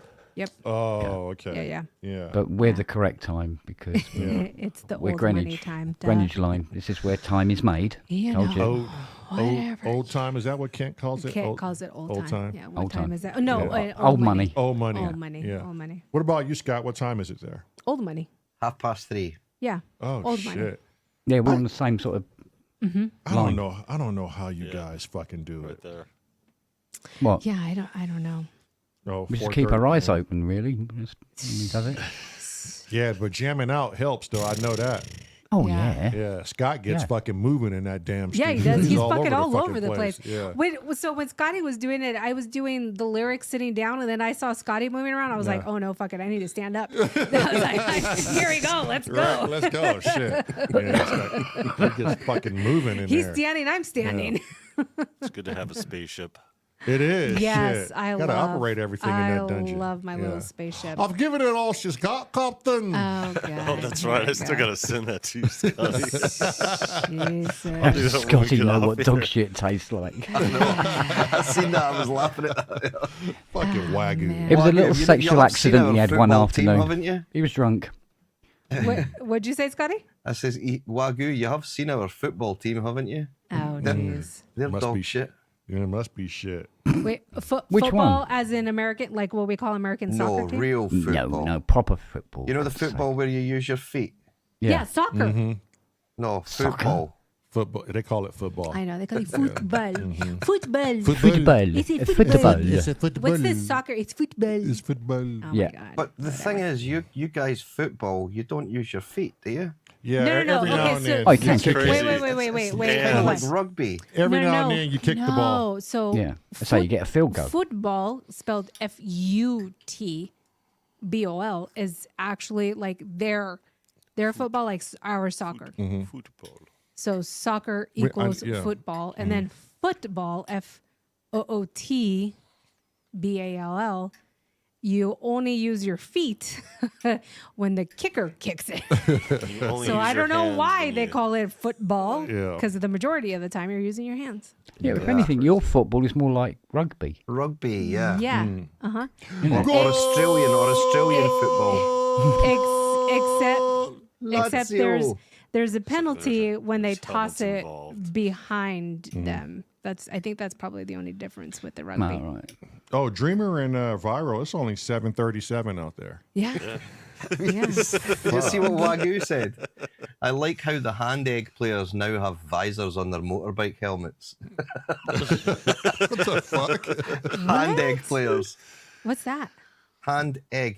That's the shape of your football, isn't it? Oh, Oh, No, God. the hand It. Good Have God. visors on their motorbike helmets now. Fuck Wagyu. Oh, my It's just God. funny. That's Don't you like ridiculous. anything without making Wagyu comments? He's Wagoogle. Leave him He's alone. Wagyu, leave him alone. Yeah. Yeah. He's Wagoogle. He can say whatever. Shit, we got to get Wagyu on the damn channel. I don't know what it's going to take to get that dude on this fucking channel, man. Leave it to me. I'll figure it out. Huh? Look at all the people I've Yeah. gotten so far. How we get George on the fucking channel? Oh, leave it to me. I'll figure it out. I've gotten Offer him, everybody offer so him a far. T-shirt for summer. George will come on if you offer him a T-shirt. Oh, shit. And a burrito or some shit. No, we'll give him Yeah. Marmite. What do you Latinos do anything for burritos? Mira. Huh? Cállate. Cállate. All right, we're leaving. Yeah. All right. Thanks, everybody, man. Bye, We appreciate everybody. it. We'll Thank see you. Bye, We'll see all. you Bye, all all. tomorrow. See you tomorrow. Take us, careth. And if youth. Indeed, yes. Bye, you fucking clowns.